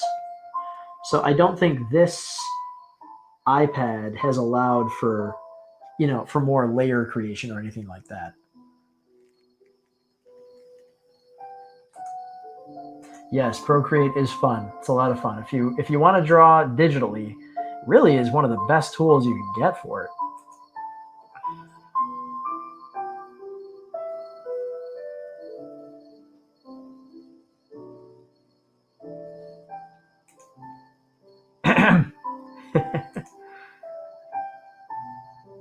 The fact that it's always recording my process alone is such a great feature. It makes making time-lapse videos so pain-free. Yeah, that's another thing too.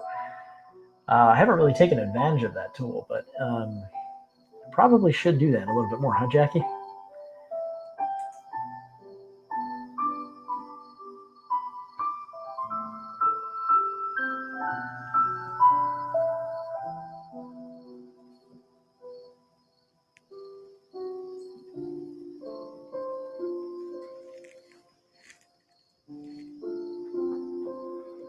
Now, I think, Jackie, I think that you can now use the pencil with the standard iPad, if I'm not mistaken. It might not be the case, but I'm not sure. Maybe just in the newer ones.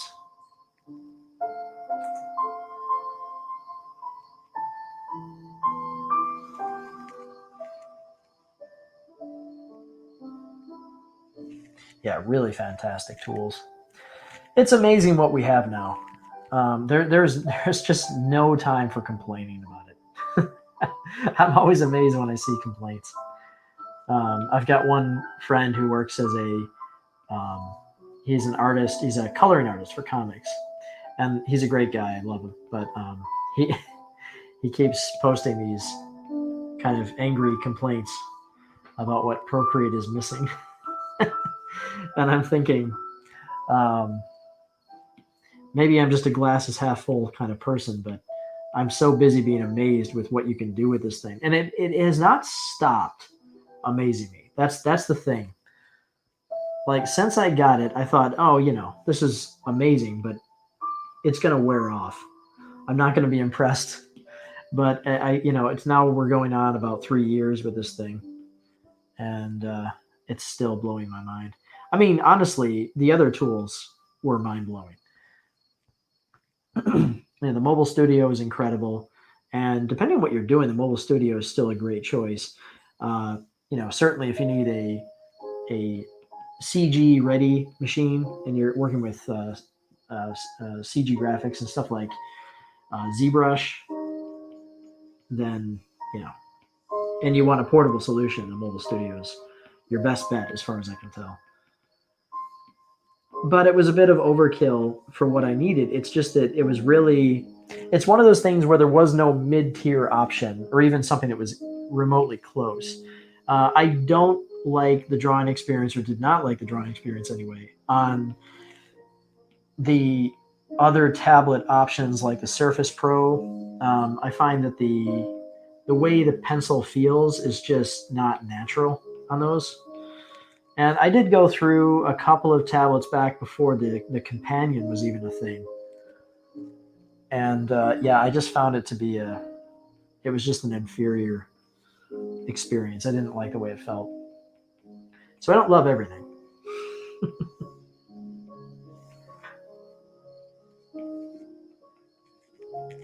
Sometimes with this um, line process, I'll kind of noodle this until it gets to a certain point where I know I'm not done with it, but it's far enough along that I can get going with the color.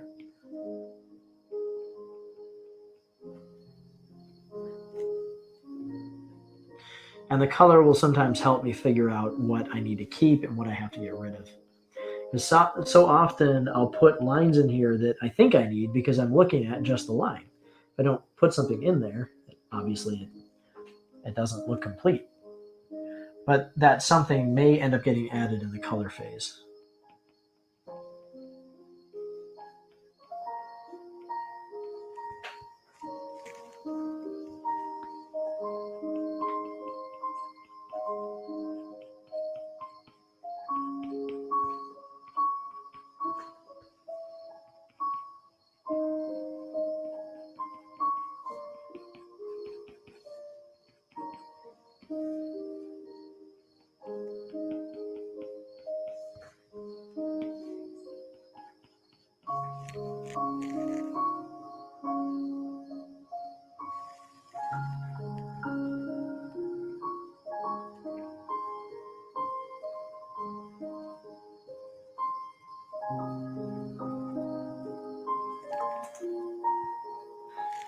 Hey there, Brightwing.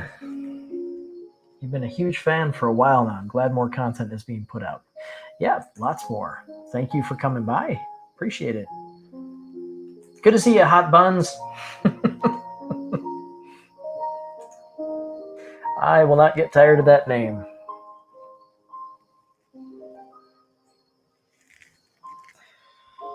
Yeah. All right. I think I'm going to step away from her for a little bit. And just for people who are newer to the stream, what I'm working on today is I'm doing a line art revision of an older page that isn't really up to model right now. So I'll turn back on the color of the old one so you can see kind of what it looks like. So what I was working on before is a redesign of these characters to try and bring them up to their kind of slightly more down-to-earth style, a little bit of a softer style that I'm using now. And that's what I'm working on. So thanks for coming by and spending some time with me. All right, I'm going to do a little bit of work on the Dream Girl here. I love this pose, and I think there are a couple things that I can do to improve it because it's a little broken. Her neck is way too giraffe, and her head's too big. But I really love this pose because it says so much about her character. She is very much she's almost like a magical forest sprite or something, and she's just got this eternal confidence about her. She's just happy and confident. She's a very, very comforting character to be around. And her attitude is part of what makes her infectious for Sarah, because Sarah is stuck in the hospital. And the Dream Girl is kind of this otherworldly creature. And the thing about it is she is so encouraging, and she really focuses on making Sarah's day brighter. And this pose communicates so much. It's this kind of magical things are happening around her, but she's just it's just happening. It's not really a thought in her mind. She's not reacting to what's happening. It's just happening because that's how things work with the Dream Girl. So this kind of she's just all set and ready to go. She's just sitting up here like, come on, hurry up.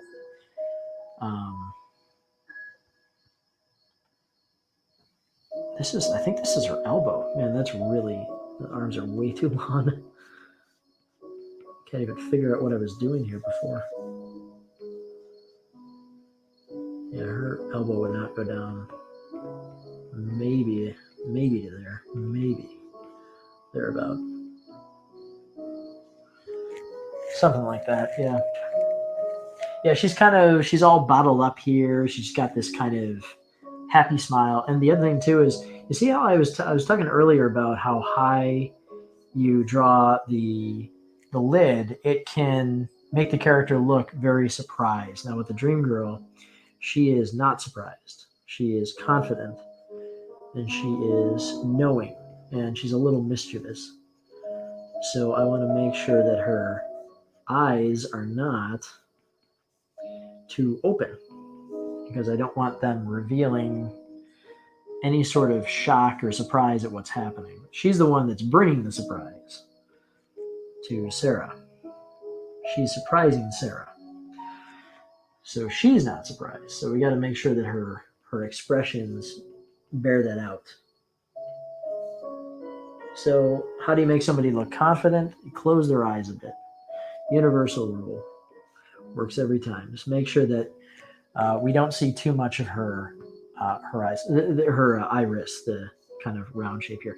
Now the other problem with this too is that, just like before, she's not really looking at Sarah in the old pose. She's kind of looking above her and past her. So I've got to change her eye position here a little bit, which I should have done first, because now I'm going to have to close the eyes even more. Yeah, that looks better, right? Looks like she's actually looking at her. But look at how wide her eyes are now. So I'm going to have to change that.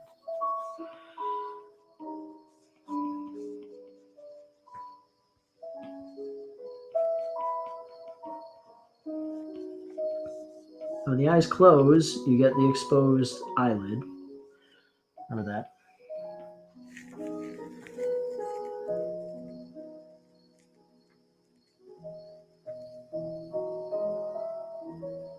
Right, Wayne. You remember reading through the old pages ages ago? Yeah, yeah. It's been a little while. Mm-hmm. Yeah, it's coming along. Well, we're going to have a Kickstarter soon, so it's going to be a real deal. And the thing is, it's no longer 3 books; it's going to be 6. So we have a lot of stuff coming out for Dreamside. And I thank you, and I thank everybody watching. It really means a lot that people have stuck with the project for so long, because it's hard to do this stuff the right way, and it was hard to resist putting out what I thought was not the right version of the book, because I just didn't really have the skills that were needed to get it where it needed to be. And I'm not sure I do now, but I think I'm close enough, as close as I'm going to get. So I had to take a break and work on something else for a little while, and then come back to it. So thank you for sticking around. So one thing that's extremely important about the Dream Girl is that she cannot, under any circumstances, look sarcastic. She does kind of make fun of Sarah a little bit here and there, but it's more of like, a relative who is trying to encourage you to do something, really cares about you, wants you to be able to do the thing. And then when you say, oh, I guess I can do this, they say, yeah, see, I told you, I don't know what you were waiting for. So that's more the kind of, I don't even want to call it mockery. It's really not mockery at all, but she cannot come across as mean. The character has to have a sort of a kindness that it radiates out of her.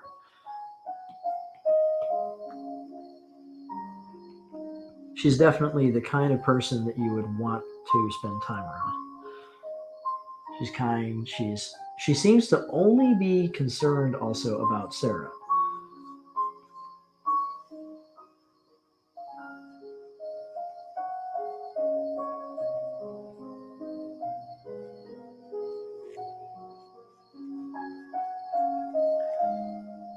Gotta modify the chin as well. Kind of have the same problem I have as Sarah. If you make the chin too prominent, the character will end up looking older, which is fine if that's what you're going for, but characters are designed to look youthful.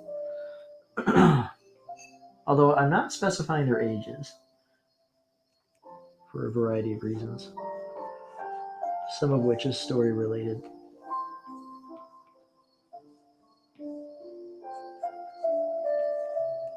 So if you're not careful with the eyebrows, you can make the character look maybe a little bit. You can express a lot of that sort of sarcasm that I'm trying to avoid very easily in the eyebrows if you're not careful. So I'll play around with that a little bit. Right now, I'll get going with her hair, and then I think the rest of it's going to it's going to figure itself out, which I really like. I like it when that happens. I like it when I don't have to do any work. Wasn't it Bob Ross who said that he's lazy? He likes to have the canvas do all the work. This doesn't quite work with character-based illustrations. And as I said earlier in the stream, the Dream Girl is this sort of fantastical character whose hair does not obey the laws of physics.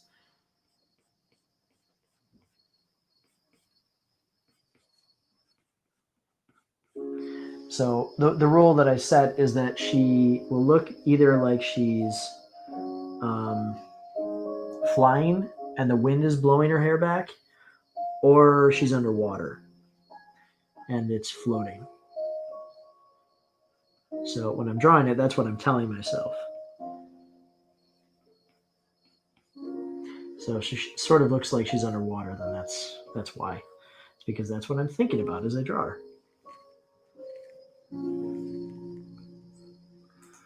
Brightwing says the hand poses are so on point. So were the poses as a whole? Impressed with how much thought goes behind the frames. The attention to detail is something to be reckoned with. Something to be reckoned with. Yes, something to be reckoned with. I appreciate that. Thank you. Yeah, there's a lot of thought that goes into these poses to try and get them. It's because getting the pose right is important, but not getting it wrong is equally important because it will convey a different attitude about the character. I was trained as an animator, and with animation, they call it acting with a pencil. So you have to be able to feel what your character is feeling and then push it out with a pencil. So I have to feel what she's feeling. That requires you just have to think about it and act it out a little bit. You have to understand your story and your character motivations and why they're doing what they're doing. I'm going to get rid of these eyes or pupils for just a minute. And if you understand that, it's going to make it easier. Yeah, so there's kind of a confident glance down. You see what I mean with this? She looks more confident now. Before, first of all, she wasn't looking down. She was looking straight ahead. Now she's looking down. And there's a greater amount of confidence to her.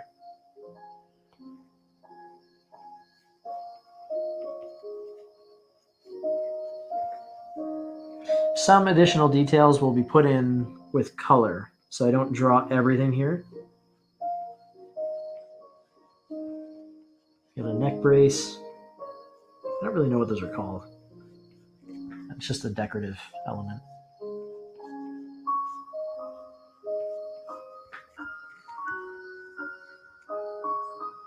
And she does have these kind of stockings, but they don't have this curl anymore. I'm trying to remember how they do look. I really need to get my reference.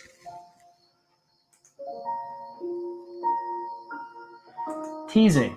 Yes. You know what? I think that's closer to the word I was looking for. Because there's an indication that she knows something that Sarah doesn't know. She knows a lot that Sarah doesn't know. She knows what Sarah's about to do. And she can't be more excited to get Sarah to do it. Like, she knows that Sarah's going to do it. Everything about it is just she's hyper aware of what's coming. And that does create, but yeah, it is. She's teasing her. That's a good, I like the way you put that.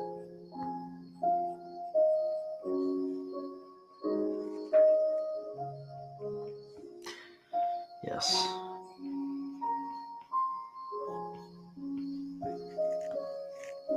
Can you feel that? Man, when it pops, when it just works, you can really feel the character come alive. This one just came alive. Look at that.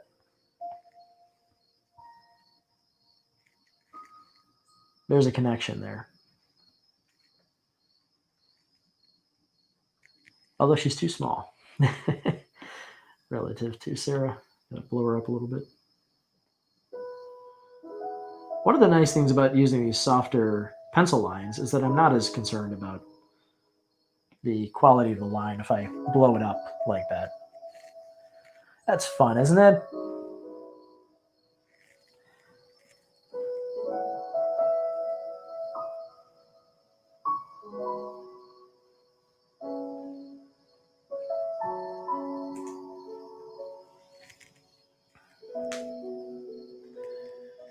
You're relating to artists revisiting their past work. So first of all, that's cool to know. So you're an artist as well. So, as I say to folks, you should put your, I guess apparently you can't put links in a YouTube video. Are you on YouTube? But, share with us what you can, and you can always go on to, tweet out to me on Twitter or something if you're on there and share your work, because I love to see. But yeah, revisiting past works is difficult and dangerous, and sometimes not the best idea because you can end up in a forever editing loop. Dreamside is not actually stuck in a forever editing loop. It's just that the thing about Dreamside is that, different artists take different approaches, and it's like sometimes people will learn how to do things like illustrate books by going to school or practicing technique, and then they'll eventually adapt the technique to a real production, right? And other people, myself included, will just jump right into a production, and so I didn't really know what I was doing. So it was kind of a learner project for me. And it's kind of like when I was learning to drive a car with a manual transmission, which I learned back when I was in California. My good buddy taught me. He was so generous. He let me use his car, which was kind of a nice car too. And yet he let me get in there and mess with the manual transmission and grind the gears of his car until I learned the technique. And he said at some point in time, if you end up buying a car, buy like a cheap used manual car, and you can use it as your learner car.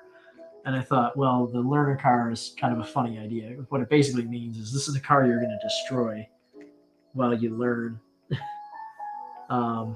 by grinding the gears away and ruining your transmission. As if you've ever driven manual, it can be tricky to learn if you've been driving automatic your whole life, which I had. And so the learner car concept kind of applies here. As the Dreamside was a learner story for me, so it's gotten mistreated, and it's been like it has like a broken transmission, and I've had to revise it. It's like I have to keep kind of manipulating and working on the car to improve it. Just the same way I've got to keep going back to Dreamside and fixing what's broken about it, because it may be a learner project, but it's the project that I care the most about. So I have to get it right. So, it would kind of be the same result, because if I had learned on something else, then I would be starting Dreamside from scratch now anyway. Instead I've just kind of learned on it, and I still think that's a better way to do it, personally, for what it's worth.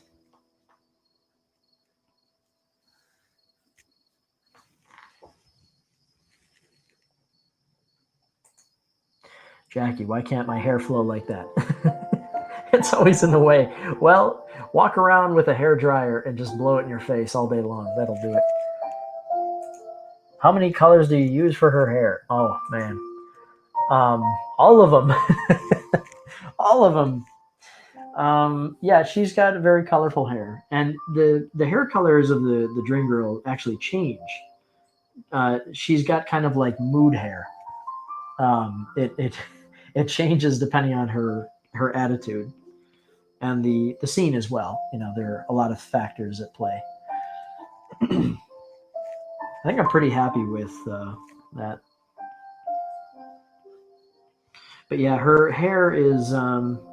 There will be scenes when it kind of favors maybe reds over blues, or the other way around. It might have dominant colors like that, but it also, in general, I mean, the rule of thumb with her is that she has a full spectrum of color in her hair. And for pages like this, I think it actually works pretty well, because there isn't too much other stuff going on color-wise that I can afford that, so it kind of works. But I think one of the dangers that you can run into with having the full spectrum is that it's so colorful that it kind of it can cause a lot of clashing depending on the other colors that you're choosing for a spread or an illustration, right? So you have to be careful about where you put your rainbows, because they cost a lot. You know what I mean? They're costly additions, because they attract a lot of attention. Her hair alone attracts a lot of attention throughout the page. It almost robs you away from the eyes, which is one of the reasons that I use very rich eye details, is because I want to make sure that her hair is not just pulling all of our attention away. But the rainbow hair is that's a very key story element that is not revealed at this point. But it's a very cool. She has that hair for a very, very cool reason that I think people will enjoy when they learn more about the story. This Dreamside has it's an extremely deep story. It has a lot of layers to it. It's very complex, which is would be the case if you need 6 books to tell the story. Um, and there's a lot to it. There's a lot that I think people who have been following Dreamside assume about the story that are not necessarily true, because there's a little bit of misdirection going on with the first book.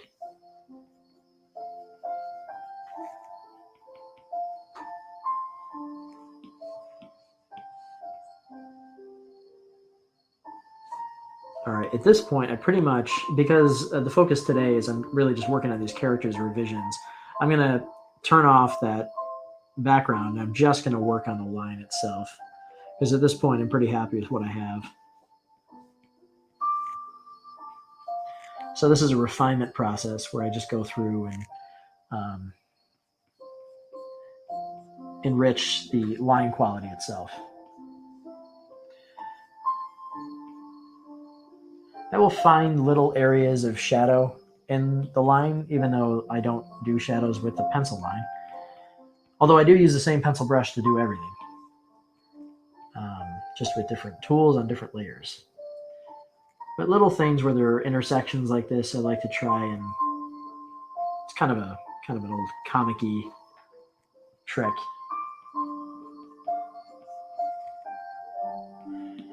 That's not right.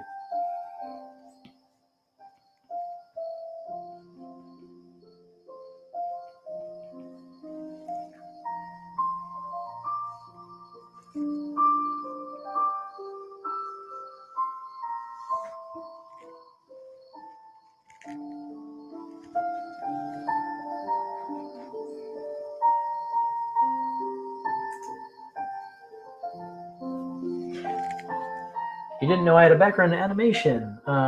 As an amateur animator myself, acting with a pencil really resonates. You definitely pull. Well, thank you. Definitely pull it off. Appreciate it. That's just it's just time and practice is all it is. But it's a good technique for illustration. It really helps. It really is something that I think anytime you're working with performances. So if you're doing illustrations, the same rule I think really applies. Just try and act with a pencil.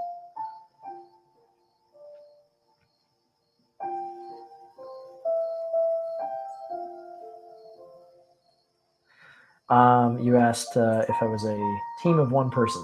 As of right now, yes. No, no. Well, the music was done by my good friend, who's actually going to be coming back, and we're going to be doing for the Kickstarter. The plan is to do a stretch goal for a music album that will be packaged with the book. So there's actually a soundtrack to it, and he's doing just a wonderful job with that. So there will actually be some music that kind of fits the theme of the story and will be something that will kind of remind you of it, that you can listen to later on. And it's just beautiful music. So I look forward to the possibility of the campaign being successful enough that we can help my buddy Mike out and give him what he needs to get the soundtrack made. But we'll see if we can even raise enough to get the book made. So we'll start there. I'm certainly hoping that we have some people come back from the ukulele fundraiser for the ukulele Kickstarter, and we'll see if we can manage that, because I'm going to need a lot of support. Because the thing is, I don't want to, in the same way that I'm doing a lot of careful work in the art itself, the same thing goes into the physical book. There were some things that I was disappointed we weren't able to do with Yuka, not because the support was not there, but because the manufacturer that I work with was unable to pull it off. So we had to cut a few features, one of which was the holographic foil. Probably that was the main cut, which I was not happy about. because I really, really want that holographic foil effect on the cover. And Dreamside actually is where that idea originally was going to be used, and I kind of adapted it to Yuka. But Dreamside, I think for obvious reasons, um, really calls for that kind of effect on the cover. If anything does. And of course it'll be, high quality hardcover stuff. So none of this none of these junky editions. It'll be a really, really nice quality book. But the thing is, to do something like that does cost a fair amount of money. And I need to see the support there from people to make it happen. So I'm doing everything that I can on my part. And just hopefully it will be something that people actually want to see, want to support. And I'll give it a try, and if it works, it works. If it doesn't, it doesn't. We'll move on to something else. And I'll kind of work on Dreamside in the background again. But I think the support will be there for this. Don't you? I think people want to see a story like this, which is, it's really a story about life purpose and kind of what the purpose is for somebody like Sarah, who is young and her life is at risk. And that's what the whole adventure is really about.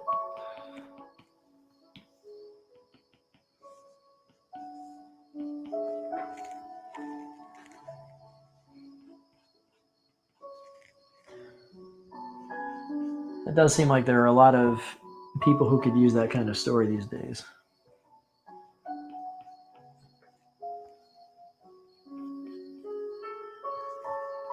What do you think?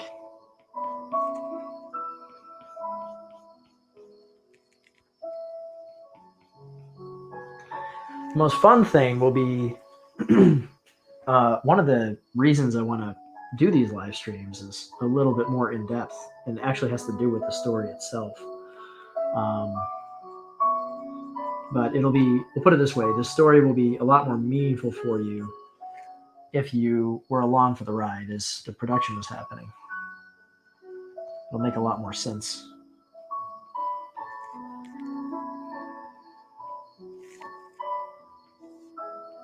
I think my original intention with the YouTube videos that I put up before was actually to build up a following and have people come along for the ride. But I was having the hardest time building up an audience. I still am. But I'm a little closer than I was. But same intention as there always has been. There's an aspect of the story that is going to really mean a lot if you followed it from the beginning. And I mean the production, not the story itself. And that's something that can only be experienced if you were there while it was being worked on.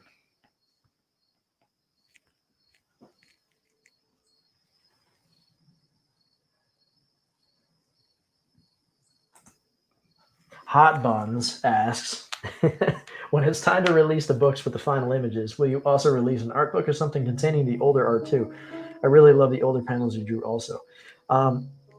Thank you. There's always that risk whenever you put work out there that you're going to have something that people prefer that you did before, and then you end up getting rid of it. I've had a number of times where I've shown stuff to people that I've replaced and say, yeah, I kind of like the old stuff better. So don't be shy about that. If you feel that some of the older work is better.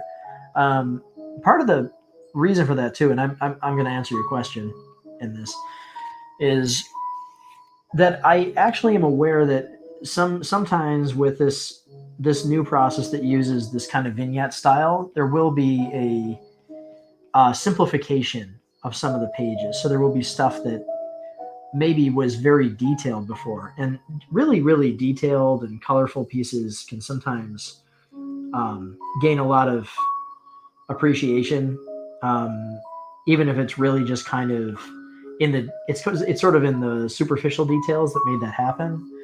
But there are some sacrifices that I have to make here and there.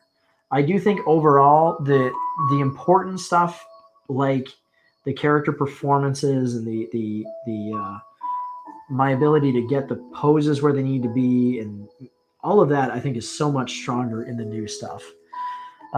So I'm very happy about that. But at the same time, there are some kind of more whimsical, fantastical elements that I've either cut or simplified with this newer style, which is also going to help me get the books done a little bit faster, which is kind of important. So yeah, it is kind of unfortunate in some cases where the some of the art may end up getting restructured in a way that is just you might think the old stuff is better. It's unfortunately just kind of the way it goes. But yeah, I had thought about doing an art book. In fact, I know of people who have done campaigns, Kickstarter campaigns that have included making of books that are completely separate volumes, and that's something I'm actually thinking about doing. Is having, for example, if you were to buy the book, and I'm not saying that this is what it would cost, but just as an example, is imagine that you had a book for $30 or something, and then you had a separate actual hardcover volume that was a making of book that would you could get the two of them together or something like that for a higher cost tier, that sort of thing. But there's also the option of putting making of materials right within the book as well. But I do think there's something kind of neat about having a separate book that has that, because first of all, you can have a lot more content in it. And Dreamside, trust me, it has a lot. There's a lot of old art for Dreamside. There's even stuff from when I was experimenting with animation and storyboarding. I had storyboarded a few scenes, for like an animated production. Because originally I wanted Dreamside to be an animated movie, so I wrote the original screenplay in that format. So there's a lot of material. So yes, I have thought about doing a making of book. It's a little bit tricky to do an actual physical book just because you have to have the support there, because books cost a lot of money, to make if you have a small run. So basically, like the cost per book goes down the more you order, right? So that's why it's important to get a large following with this stuff, because I need a higher quantity of people in order to get the per book cost down, because you make more money on books that sell when you pay less per book, obviously. So as an independent artist, who's trying to make a living from the books, which are not really a great way to make a living to begin with, you need to maximize every dollar that you can get out of them, which is another reason to go independent and work with platforms like Kickstarter. So yeah, that's a long answer to your question, but yes, I am considering doing that.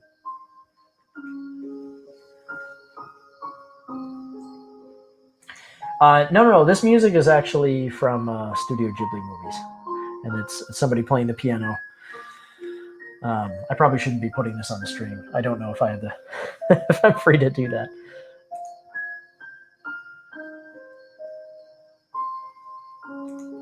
Turtle Club says, I feel like I'm privy to an exclusive hipster club that can say I've been a fan before they were mainstream. I bet you will make it big one day with many, many more fans. Well, let's hope that's the case. But I'm just happy if we can pay the bills. And more importantly, what I really want is not so much a big audience, so much as I want people I can interact with like this, who will get more out of the story.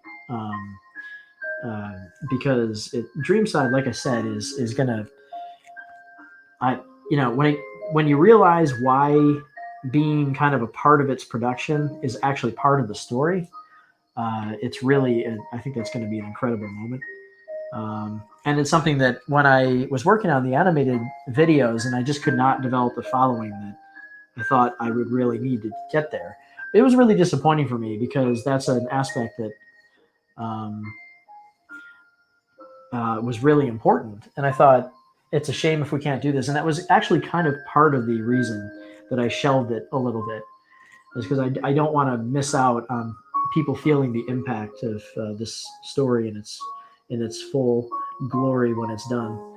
And just trust me when I say it will mean a lot if you were there from the beginning. So people who have been following it for a long time, I appreciate that, and you will be rewarded for that.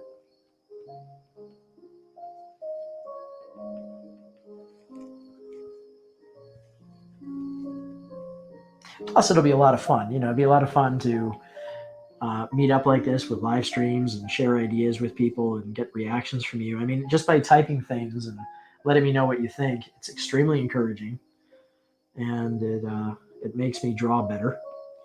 It makes me, although it's kind of impossible with Dreamside, it does make me care a little bit more about the story because it lets me know that other people care about it too. That's really important.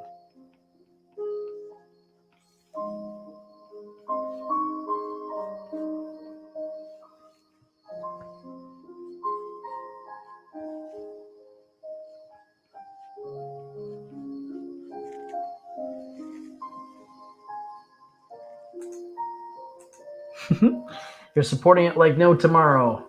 That's the best. Well, I can count on you.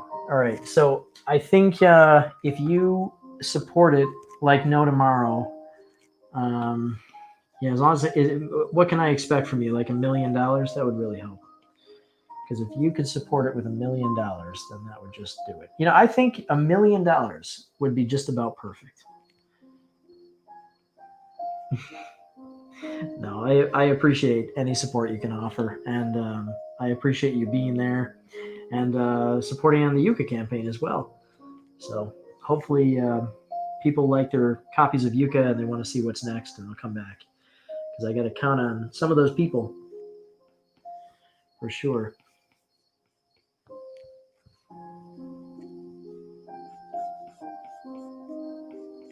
So some of this stuff I'm keeping a bit rough because as I do come in and color, it's going to be it's going to define a lot of this stuff a little bit more, and I might not need to make too many changes to the line. And more importantly, as I said earlier, there might be some things that I define in the color that I think I needed to define with the lines, and the lines will end up being redundant. When that happens, I actually have to go in and eliminate the line. So I'll spend all this time drawing and then realize, you know what? I shouldn't have drawn all that detail because I don't need it.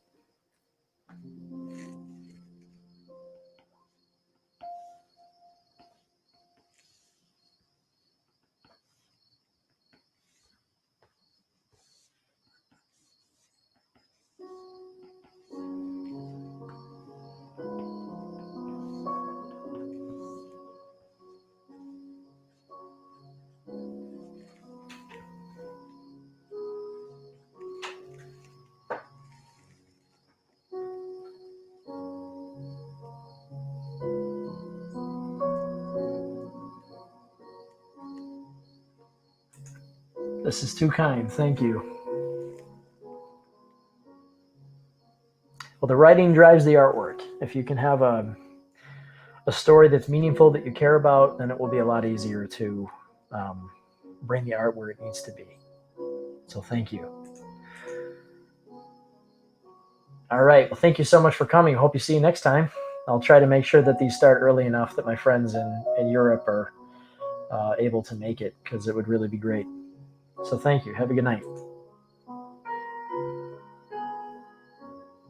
If you had the money to fund the whole thing, you would definitely do it. But I guess I'll just have to stick to convincing everyone I know to give you money. If you can convince people to back the campaign, then that's massively important. That's so helpful. Every single person that it reaches makes a huge difference. This is something kind of fun for you, so you can get an idea of how valuable what you do is. When I go down and do the math, and I'm not worried about it being successful to the point of being ridiculous, just enough to kind of pay the bills. Well, the fact is, I can actually do that.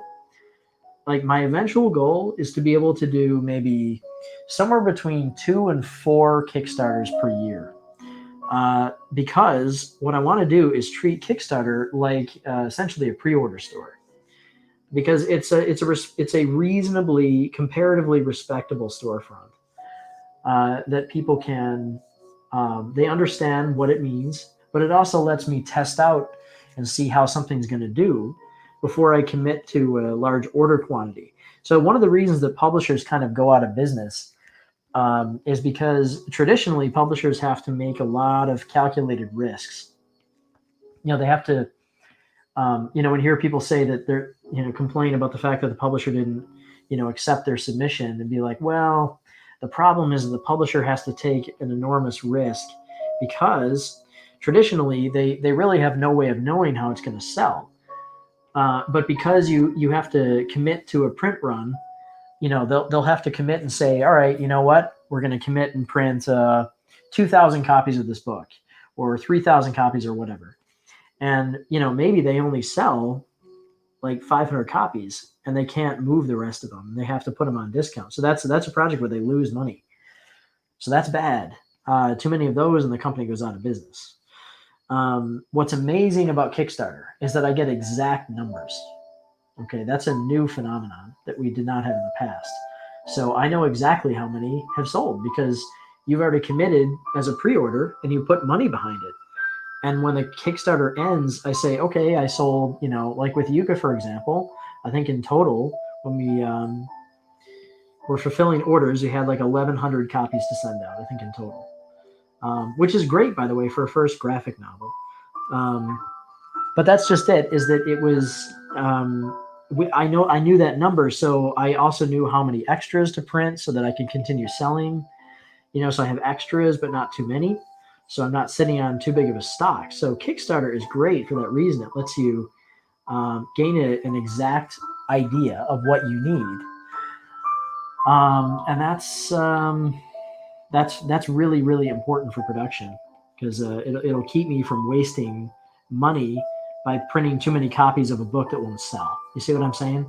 So Kickstarter is great for that. And I just hope that people can see beyond its traditional usage as a crowdfunding platform, because it's not so much what it is for me. It's more about getting those numbers, so I know how many people actually will end up buying the book. And then if I have extras, then great. Then I can continue to sell. And so you're not only helping me by funding the book, but you're also helping me build up an inventory that I can continue to sell. So it's not just about printing what's needed for a print run. It's also helping me say, okay, well, I want to say I want to have 500 extra copies or something for my store so that I can continue to sell. That's not really possible to do unless I take a very calculated guess and I get very lucky, as publishers have always had to do. So you're helping avoid that by funding a Kickstarter campaign. That's a really big deal. And I can tell you this, if we got to the point where we had, say, just 2 Kickstarters per year, okay, two per year maximum, and we had a rough average funding similar to what we did with Yucca, or less, just a little bit less. We had 2 of those, then that would keep my business in operation. And in fact, it would, I would say, literally the same number of backers for Yucca, so maybe 1,000 backers in total, twice a year, or 2,000 backers in one campaign, then that would keep the lights on for my business. And if that consistently happened year after year, then that would be all we need to get by. And then at that point, if we can, double up on those numbers eventually over time, then I can really start to do things like get some help and maybe be able to pay some other people and provide some job opportunities, which would be really great. Because I can't really do that at this point. I'm still just trying to pay my own bills. But once we get to the point where, we grow, it's like that all becomes feasible. And then it becomes possible to bring in other artists who are way better than I am, and who have so much to offer the projects that we're putting together. So you're not just funding. Just realize that when you go to Kickstarter, you're not just funding a project. You're funding people's livelihoods, and not just mine. And so it's an incredible gift to get people's support on Kickstarter. So if you are one of those people, just remember, it's like, if you're saying, I'm going to back this book at, $30 or whatever, as opposed to buying something that I was going to buy on Amazon, that cost $30. It's like, it's not just you buying a $30 book. It's you funding my company and my future, one step at a time. So that's extremely helpful, and I'm extremely thankful for backers. And so, as I say to my Yucca backers and have said since the beginning, I feel like I owe you for life. And it's absolutely true.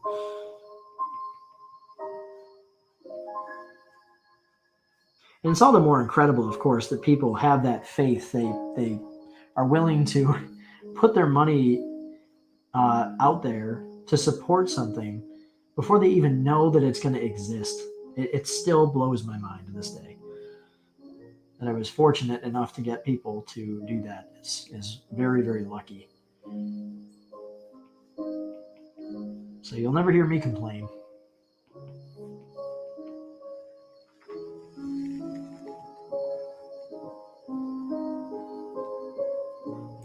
Turtle Cub, where am I based? I'm actually I'm just south of the border in Western New York, so I'm below you somewhere, depending where you are.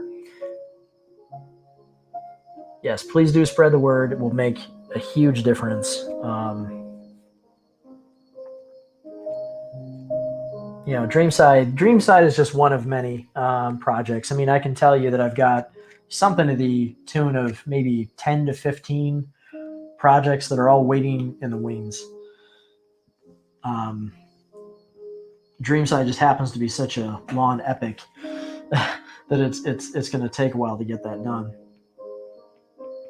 But it's a bit of an opus, definitely a masterpiece sort of project that I think just needs the time that it needs. I'm actually kind of happy with the line that I did for the planes, but I don't like what I did with the mattress here, so I'm going to redo that. And then I'm going to take the line back from the plane that I had. Now I flattened the layer here so that I could just draw over it, but there are some things that I think I can salvage here, so I don't have to redo everything. I don't like the smoke that I did in the background either, but I don't know if I'm going to draw that. I guess I could sketch it in, but I want it to look a lot more natural than it does here because it's just a little too rigid the way that I had it. But yeah, there's actually kind of like this rainbow exhaust smoke that comes out of the back of the plane.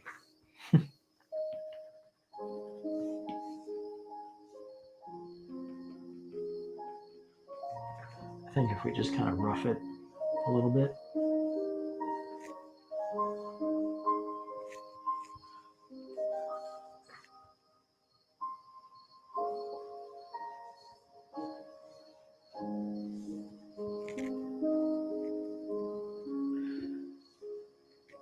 Starting to feel it? I think so. I think it's coming together. Yeah, I'm pretty happy with this plane. I also have this plane in 3D. I did model this plane in 3D. And although I did redraw elements, it's not the whole thing. There's like some things that I did in 3D and some things that I draw.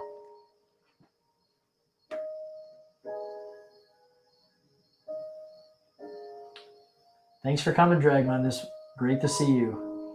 We'll be doing lots more of these, so come back and see us again. You know where to find me. And what about all of you? What are you working on? I mean, I've heard from some of you, but are you all artists or are you dreamers? You have things that you want to make?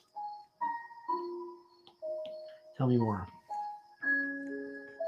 And let me know if I can answer any questions for you. I'm one of those people who will foolishly tell you that you can do anything. And I haven't changed my tune on that yet, so take advantage of it now.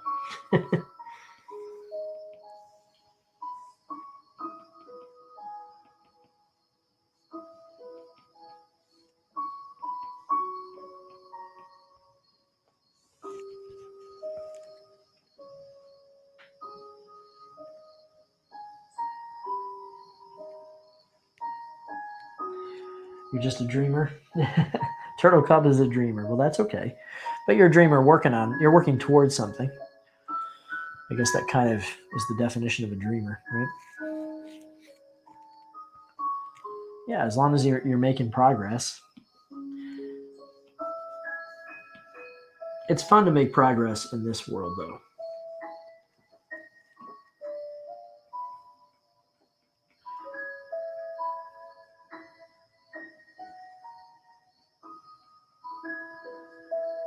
I can tell you, as somebody who has actually had a book finally go to print, with Yucca, it's extremely pleasing to see the thing that has existed on the screen for a long time finally become a real thing that you can hold in your hand. Not that it's not real on the screen, but it's different, and that's a really rewarding experience.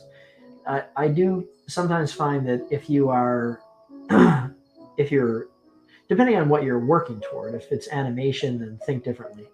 But if you can try and visualize the result of what you're producing, try and visualize what that will become. While you're working, it will keep you motivated because it's very exciting to think that the thing that you're doing will become a real thing that you can hold in some way. And if it's a movie, then picture the printed Blu-ray. Just do whatever you can to see something finished in your mind as a tangible thing, and that will help you. It'll help you when you're going through those rough days when things aren't really working artistically. Because you'll have those. I have those. Everybody has them.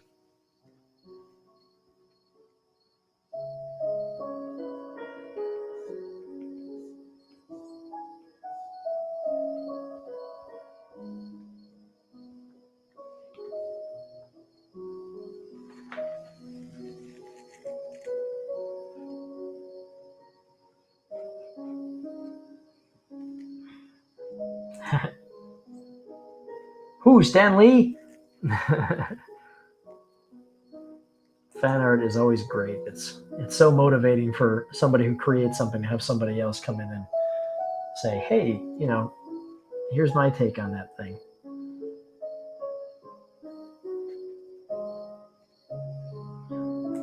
Hot Bun says, "I'm an artist. I have a few stories I've been working on for years, and watching you inspires me to go back and work harder." Well, that's good. And I wonder what are you working on? Illustrated books, comics, something else?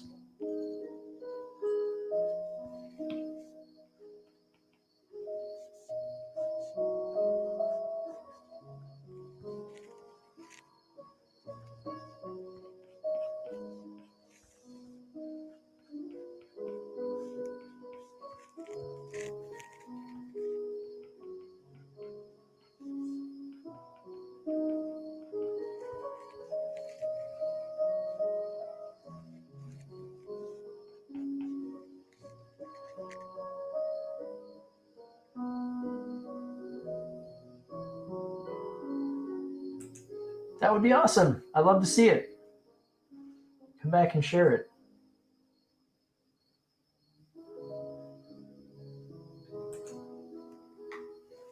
Art blocks. Yep, that's true. That's true. So I have a thought for you. This will maybe you've heard me say this, but I kind of live by this way of thinking. Is it's important and particularly for artists. I think artists can sometimes be a little overly emotional. You may have noticed. Um, and one of the challenges is we often contrast ourselves with visions of utopia and perfection, which are absolutely useless. They're completely useless because uh, nobody ever said that was possible. Um, what we should be doing is comparing everything to something else. So if it comes down to something like, should I work on this book that I want to make, or am I picking the right direction for something I'm trying to do? Those are easily answered through a simple process of comparing your options and really thinking things through. So I'll give you an example. Let's say that you were to say, I want to work on this book and I'm struggling a little bit and I'm not sure if I really want to do this. I'm not sure if I'm motivated to do it, or I'm not sure if maybe I should go and get some training and then, maybe start when I'm more ready. And I'll say, well, just compare the two realities. The reality where you don't work on the book and the reality where you do work on the book. And I can tell you a very simple thing would be something like maybe 5 years from now, in your two realities, one of those realities will have you with a finished book, and the other reality will have you with all the things that you forgot that were reasons that you didn't do it. And you won't really remember what those were.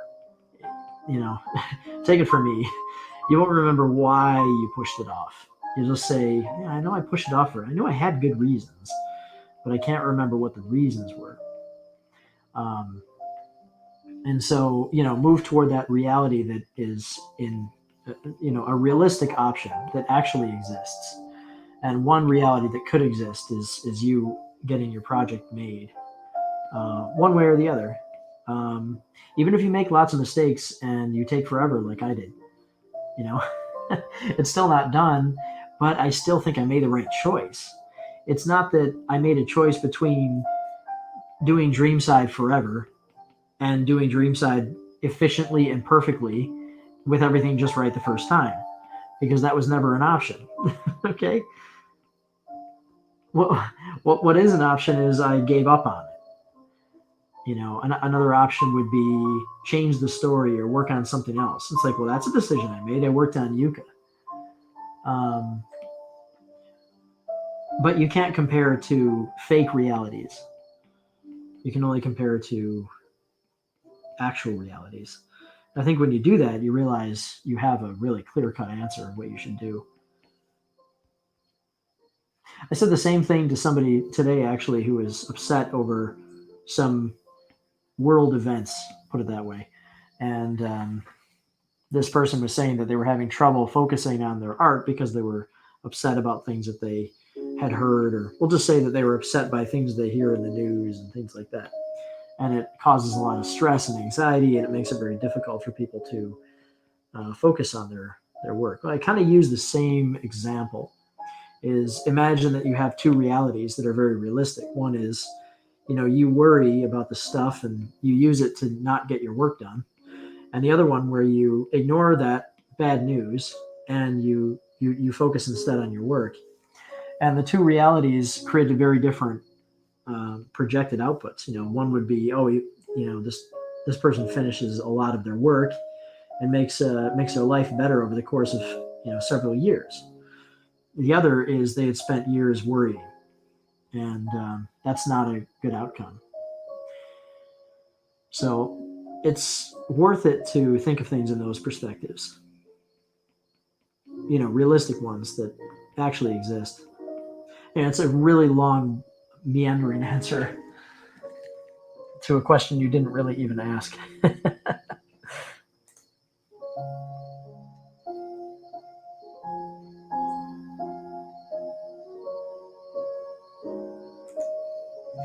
Trying to do comics, but you're not so great at it. You're working on character design and the story, but lately you've been working on getting more familiar with anatomy. Yeah, it's just a stepping stone.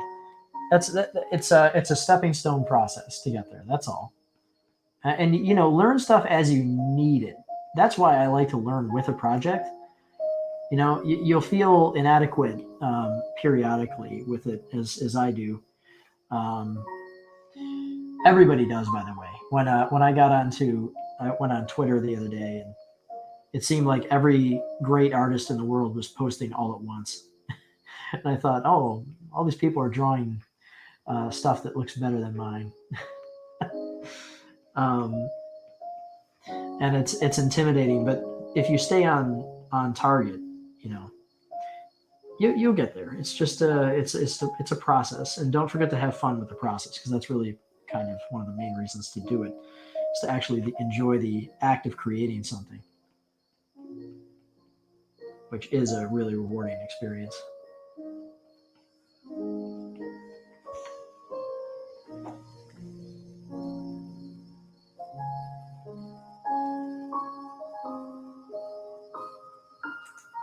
Yeah. Having 8 things going at one time. A friend of mine says that. Um, how did he word this? Uh, he implied that having too many things going on is basically the enemy of progress. If you have too much that you're trying to focus on, it really can be very hard um, to get any one thing done. I have this exact same problem, and many artists do. The problem with being an artist is that you'll get these ideas. Um, and the ideas are great. And you get very excited about them. You'll be taking a shower and suddenly you have a new idea you just have to do right now. And it gets in the way of the thing that you were so diligently working toward, and the thing that you were so excited about when you came up with it during your last shower. you know, so it's important to stay on track and kind of make a decision to stick with something, because as you do it, like you'll come up with stuff that you would suddenly really rather put your time toward. And sometimes it does make this is the confusing thing. Sometimes it does make sense to switch gears and work on the other thing, but rarely. Usually, usually it's best if you stay focused, because you can always get to that other thing when you're done with the thing that you're working on now. It's not like it's not going anywhere, unless it's like maybe a job opportunity or something. But this advice does not apply to everything. But when it comes to working on projects that you handle independently, um, it's worth it to stay focused on one thing. So find something that you really care about. Don't pick something that's not important to you. Pick something that you love, like the kind of thing that you wake up in the morning and you're immediately excited about. That's really good. If you can find stuff like that, that's going to be really helpful. That's good to hear. I'm glad that the answer was helpful. Yeah. Don't be stressed out over stuff. I always say that these days the news isn't quite what it used to be. It seems to be perpetually designed to anger people. So make sure that it's relegated to a short period of time in your day, so you can stay focused on the things that are really important in your life and the things you're trying to do. Because at the end of the day, you can be worried about things all day and you can have not accomplished anything. I've had many days where I've just been stressed and worried, and I'm concerned about something that I read or I saw, and I just don't get a lot of work done. And then, like I said, a year later, I can't remember why on this particular day I didn't get anything done. I don't remember why. I just know I didn't get anything done that day. But the thing is, the world event happens anyway. There's nothing that I can do about it. So why should I worry about things that I have no control over? It's not a good use of my time. And I would say the same thing probably goes for a lot of other people. Well, I'll tell you what, I'm going to bring the live stream to a close here. I've actually gotten to a good point. I got a little further than I actually thought I would with this stuff. So I'm going to blend the line art from the old one, the old image, together with this. And I think I might set up another stream tomorrow where I'll show you how I move from this into the color phase. And we'll just kind of maybe follow the progress of this page. I think it might be a lot of fun. I don't know what you think about that, but I think it might be cool to show the progress kind of from start to finish here. Because, of course, if this was a brand new page, it would start in a very similar way, but I would be thumbnailing out the layout as well. And that's something that we can focus on in future spreads that are not yet designed.